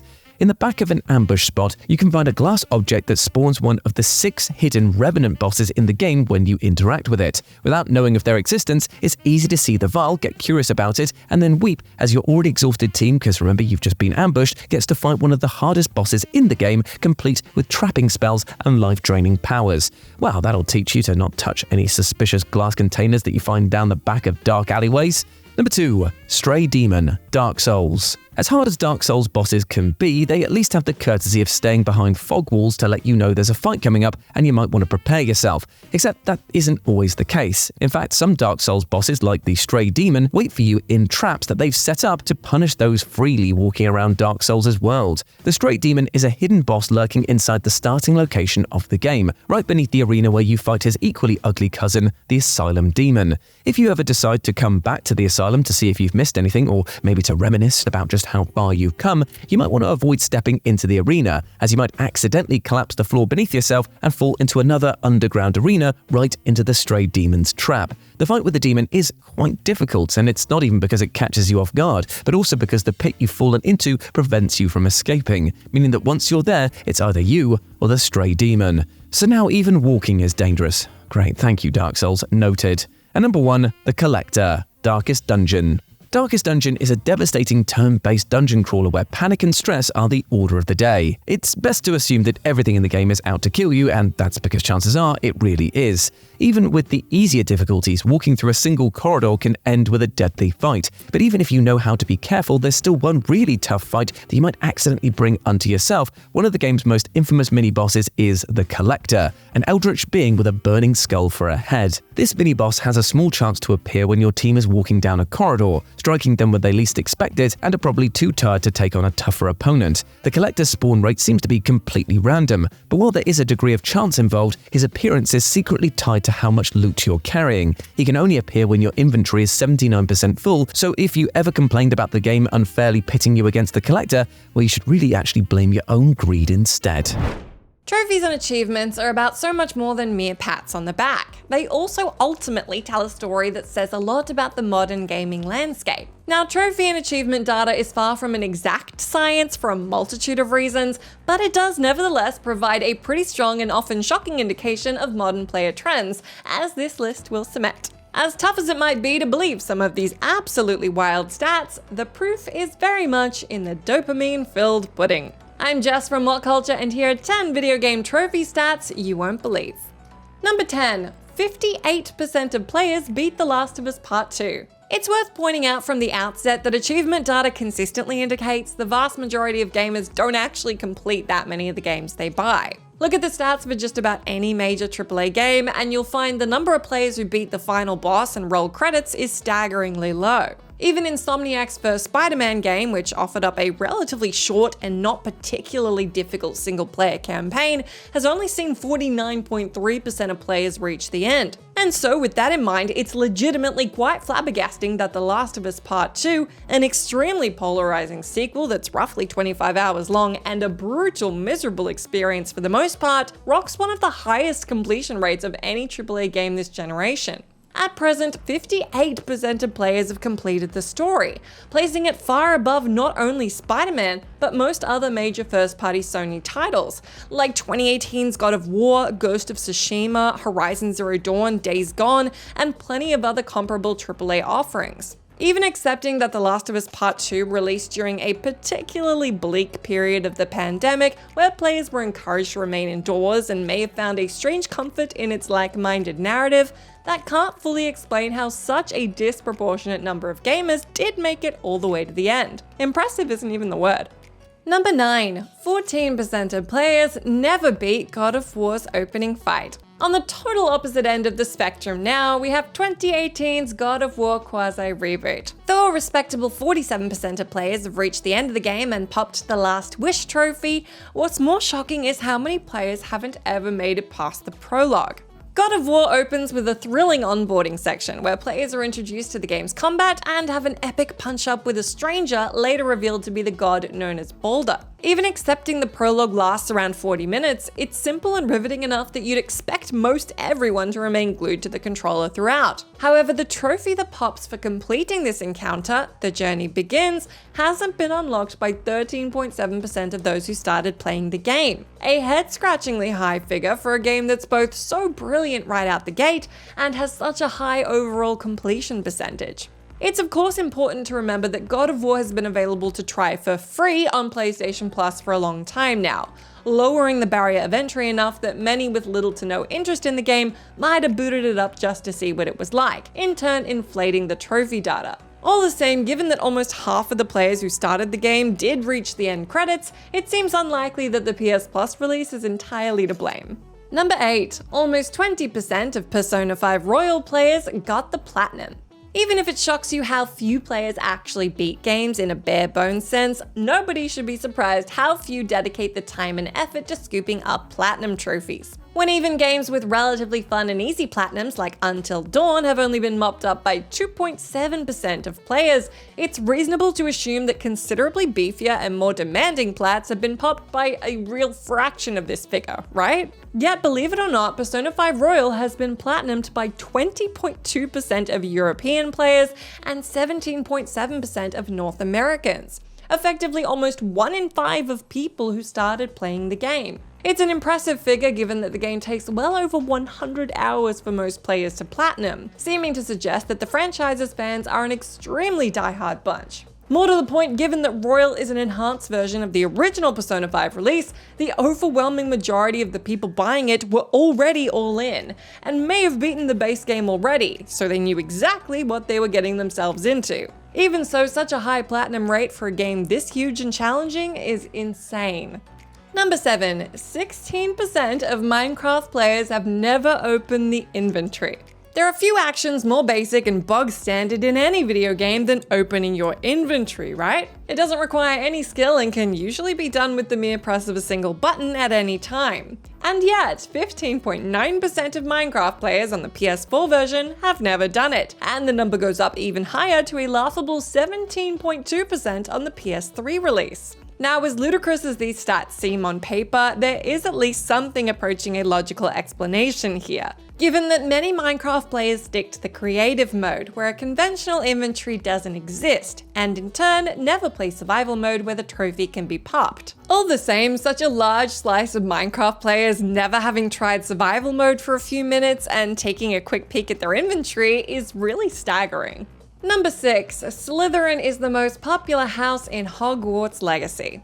And now for some trophy data that provides insight into the mind of the average person playing recent mega hit Hogwarts Legacy, and the results are pretty damn surprising. Ask even the most casual Harry Potter fan which of Hogwarts' 4 houses is the most popular, and the overwhelming majority will tell you Gryffindor, given it's the house into which Harry himself was sorted. Yet the trophy and achievement data for Hogwarts Legacy tells a shockingly different story. The game awards an achievement early on depending on which house the player selects, and across both PlayStation and Xbox, Gryffindor is actually edged out by Slytherin. It's a genuinely unexpected statistic given that players generally opt for the more virtuous and good options in most video games. And so why would so many players opt to join the house most commonly associated with evil misdeeds? While it's fair to say that Slytherin gets an incredible amount of focus in the books and films compared to both Hufflepuff and Ravenclaw, seeing them triumph over Harry Potter's own house is genuinely shocking.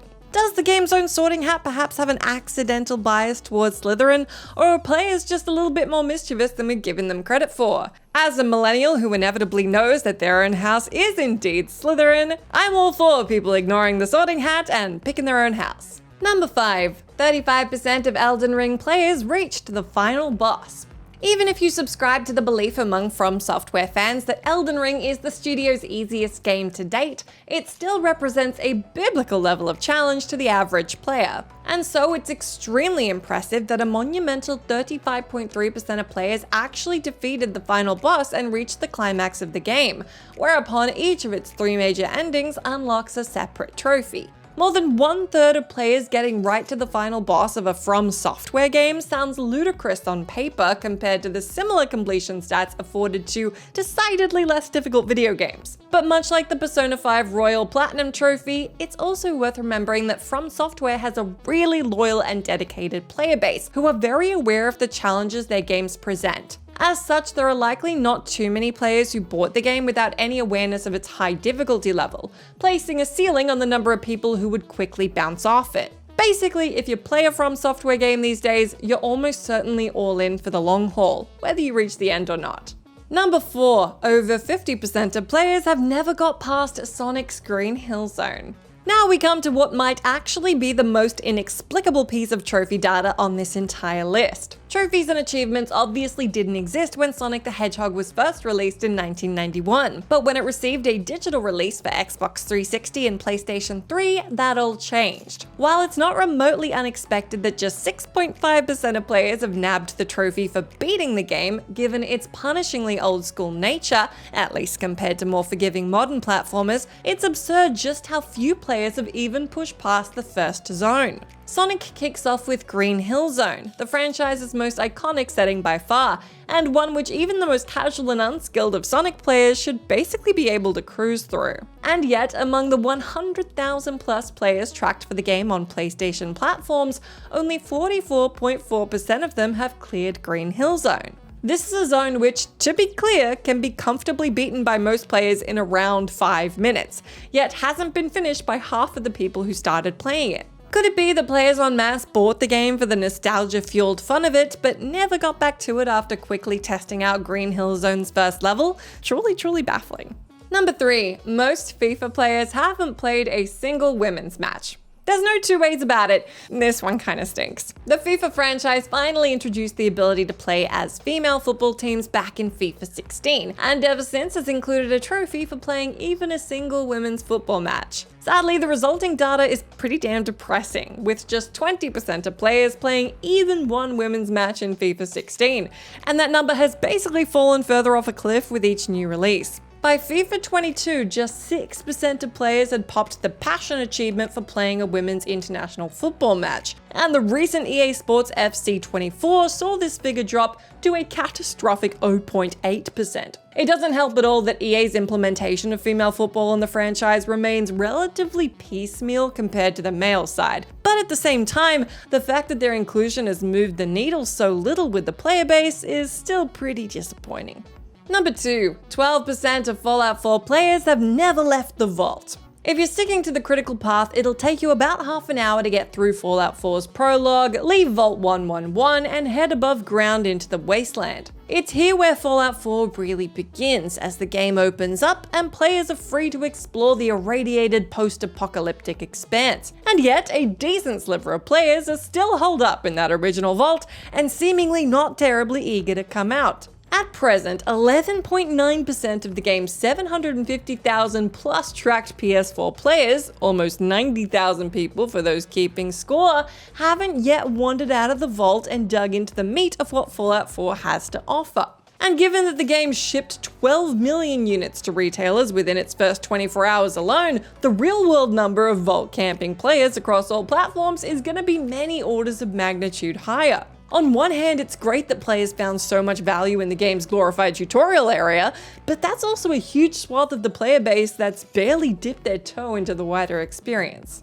Number 1, almost 40% of players never killed somebody else in Hunt Showdown. Trophies and achievements can give developers extremely useful, fascinating, and perhaps perplexing data about how players are experiencing their games, and that's certainly true in the case of Hunt Showdown. The game is a PvPvE first-person shooter where players are tasked with taking down other players, and as such, one of the game's most basic trophies, Debut, is awarded for killing your first enemy hunter, that is, another human player. But almost 4 years since the game's PS4 release, and only 62.7% of players have popped the Debut trophy. That leaves 37.3% who've not killed a single human player during a game where that's the operating objective. This was even recently commented upon by the game's general manager, David Fifield, who noted the difficulty of creating a competitive experience that's also inclusive for newcomers. Reading between the lines, it seems clear that many new players quickly took their leave of Hunt Showdown after getting mowed down by fellow players a few rounds in a row. Fifield insists they're continuing to work on the issue, and hopefully the percentage of players without a single kill to their name will drop in the near future. Well, he's hoping. And at the end of the day, every video game has the same purpose. Besides entertainment, every indie platformer, online shooter, and AAA sandbox title is tailored to bring in money. And for this reason, commercials and trailers need to focus on the product's highlights so it can be plugged as effectively as possible. And even though this tactic is regularly used to pull focus away from the less redeemable qualities, it is a necessary thing from a marketing standpoint. However, there's a difference between advertising a video game in the best possible light and flat out lying to potential customers. And that's what we're here to talk about today. As I'm Jules, this is WhatCulture.com, and these are the 8 biggest scams in video game history. Number 8, the Atari Jaguar. The Sega Genesis, or Mega Drive, if you are a cultured fella like myself, and the Super Nintendo, or SNES, dominated the gaming industry during the early 90s. However, Atari hoped to steal their thunder with the first 64-bit console, the Jaguar, which was released in 1993. Just to be clear, the Mega Drive and the SNES were 16-bit, and the 3DO was the only 32-bit system on the market at the time. The Jaguar sounded too good to be true, since it was leagues ahead of the competition, and surprise, surprise, it was all a big fat lie. The Jaguar was powered by 5 processors, 2 of which were 32-bit, hence why it's referred to as a 64-bit system. But since the processors didn't work in tandem, the Jaguar was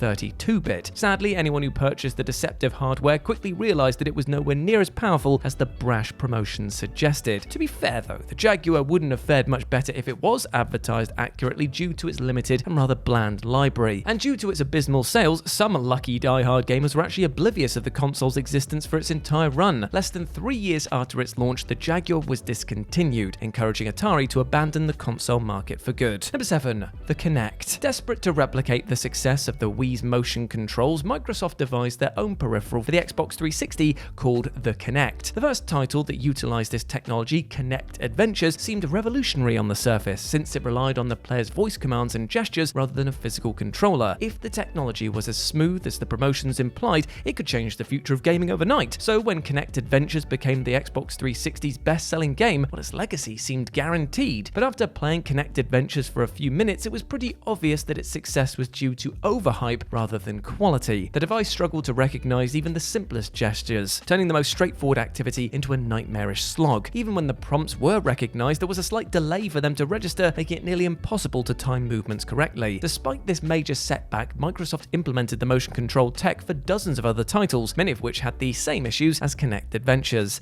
Although the second-gen Kinect for the Xbox One was much better at tracking movements, it wasn't precise enough to become the game changer that it could have been. Number 6. Goddess. After releasing the black and white games, Peter Molyneux set his sights on a new deity-based title. Founding his new company, 22 Cans, Molyneux got to work on Goddess, which served as a spiritual successor to arguably the first god-controlling title, Populous. Not wanting to use a publisher, Molyneux funded the $450,000 project through Kickstarter with 17,184 backers. And when Molyneux then signed with the publisher 5 months later, well, it was the first sign that something rotten was brewing. So, I hear you ask, how does Goddess work? Well, weirdly, it was tied to a mobile app called Curiosity, where players had to repeatedly tap the screen to reach the center of a giant cube. Whoever reached it first would become a god in the official game. And despite the fact that Brian Henderson won the Curiosity Challenge, all he got for his efforts was a brief playthrough of Goddess while it was still in the testing phase. Yay. Although a mobile version of Goddess was released, the real deal never moved beyond Steam Early Access. 10 years after the Doom project was kind of released, it was then removed from Steam, still in its prototype state. Even though it is upsetting when an IP gets its plug pulled, this palaver really stung, since thousands of Kickstarter backers spent their hard-earned cash on a game that never materialized. Number 5. Mortal Kombat 1 on the Switch. Even though the Switch version of Mortal Kombat 11 was pretty decent, it did struggle to maintain a 60 frames per second performance, especially when it came to its online features. As a result, it was presumed that Nintendo just wouldn't bother porting the follow-up, especially since it was next gen. So when it was announced that Mortal Kombat 1 was coming to the Switch, skepticism was justifiably high. However, nobody expected the end result would be this profoundly broken. With its expressionless characters, incomplete textures, excessive clipping and janky gameplay, MK1 makes a strong case for the worst Switch port ever. Despite receiving an onslaught of patches, this dud isn't up to standard. And what's worse is that promotions gave no indication that this port would have such glaring issues. But there's a reason for that. At one point in the Nintendo gameplay teaser, a Steam notification pops up, proving that some of the footage wasn't running on the Switch. Even though the promo opens with the message, "Footage not final," nothing could justify this level of deception. This very literal bait and switch wasn't just misleading, but an outright lie of what to expect from the finished product. Number 4. Assassin's Creed Unity. For the longest time, Assassin's Creed looked like it could do no wrong. With Ubisoft tossing out one hit after another, the historic fantasy franchise maintained a remarkably consistent nature at first. Of course, this is Ubisoft we're talking about, and so they were bound to screw up sooner or later. Sorry, but them's the rules. Sure enough, the powerhouse IP became a laughingstock thanks in part to Assassin's Creed Unity, the game that launched 1,000 memes and nightmare-fueled screenshots. Though the previous installment, Assassin's Creed Rogue, wasn't spectacular, it was a bloody masterpiece compared to Unity. The face-melting glitches are so infamous that they've inspired horrifying pieces of actual artwork. Although Unity has other flaws, such as stilted combat and rather ropey gameplay, criticism was primarily directed at the multitude of technical bugs, which begs the question, what the hell happened here? Simply put, the Assassin's Creed crowd was tossing out too many games at once, stretching their numbers too thinly to release an adequate title. In the publisher's defense, though, they were surprisingly effective when it came to damage control. Not only were many errors remedied, customers were offered an expansion at no extra cost and a free game from Ubisoft's catalogue. Nevertheless, anyone who played this pre-patch clunker felt absolutely scammed, since it should not, I repeat not, have been released in such a broken state in the first bloody place. Number 3. Dungeon Keeper 2014. Now, Dungeon Keeper, the original one at least, was a brilliant strategy title, allowing players to micromanage minions, personalize their own torture chamber, and summon hellhounds to urinate on enemies. Good times. Since it was only available on Windows and MS-DOS, this underrated gem was never as popular as it should have been. So when EA announced a mobile remake was in the works, it looked like Dungeon Keeper would actually get the appreciation it deserved. Unfortunately though, Dungeon Keeper 2014 focused so much on microtransactions that it was obvious the creators cared more about money than capturing the spirit of the original. Due to the ridiculous waiting times and heavy reliance on in-app purchases, the European Commission actually had to step in, saying that this manipulative system violated consumer protection. Not only that, this so-called reimagining barely resembled the source material. The intimidating characters had been babyfied, and the gameplay focused more on tower defense. In fact, Dungeon Keeper 2014 felt more like a Clash of Clans clone rather than Dungeon Keeper. Rather than taking this criticism on board, however, EA sneakily filtered out the bad reviews, giving the illusion that this dreck wasn't as god-awful as it actually was. Although this incarnation of Dungeon Keeper was closed down in 2022, it's actually a miracle it wasn't canned sooner. Number 2, Pac-Man, the Atari port. Even though modern publishers are perceived as boundlessly greedy, it turns out that money-grabbing gaming companies have been around as long as the industry has existed. When Pac-Man debuted in 1980, it dominated the arcades in a way never seen before. Knowing that there was a fortune to be made, Atari prepared to port the dot-chomping maze title to the Atari 2600. Although the programmer Todd Fry had no direct access to the original hardware, Pac-Man seemed like it would be pretty easy to duplicate, but that wasn't the case. Despite the simple setup, the original Pac-Man took 18 months to put together, and since Fry had to recreate this classic title single-handedly in 1/3 of the time, well, he had to cut a few corners. Like, a lot of corners. Like, all the corners. Due to the flickering graphics, grating sound effects, and badly programmed everything, the Atari 2600 port of Pac-Man was just in name only, really. The gaming community felt so utterly betrayed by this drivel, it tarnished the industry as a whole. This notorious incident was partially responsible for a staggering decline in video game sales, which led to the video game crash of 1983, also known as the Atari Shock. Considering this shoddy port nearly collapsed the video game market, Pac-Man for the Atari 2600 has definitely earned its place in infamy. And number 1, The Day Before. Now, the phrase worst video game ever is thrown around with such flippancy it's hard to take seriously, except, of course, if you're watching Triple Jump, where it's actually a very good series over there. Shout out to the guys. Having said that, though, The Day Before makes a solid case for worst video game of the decade. Now, Fantastic's co-founders promised that their MMO zombie shooter would be groundbreaking when it was revealed in 2021, offering open-ended gameplay, unique mechanics, and realism unseen in the genre. The expectations for The Day Before were overwhelming, to the point where it became Steam's most wishlisted game. But due to repeated delays, asset-flipping allegations, unpaid labor rumors, and online gameplay videos being pulled, it wasn't long before the authenticity of the project was challenged. And for the record, it's never a good sign when a game is accused of being a grift before it comes out. When The Day Before finally emerged, it was clear the cynicism surrounding its development was warranted. Not only did it suffer from sporadic frame rate, terrible enemy AI, and technical issues, but it also was bereft of creativity. No melee combat, no innovative mechanics, no characterization, no artistry, nothing. Fantastic removed The Day Before from sales 4 days after launch and shut down the servers the following month. Though purchasers were refunded, anyone who spent 5 minutes on this abomination, well, they felt absolutely positively bamboozled.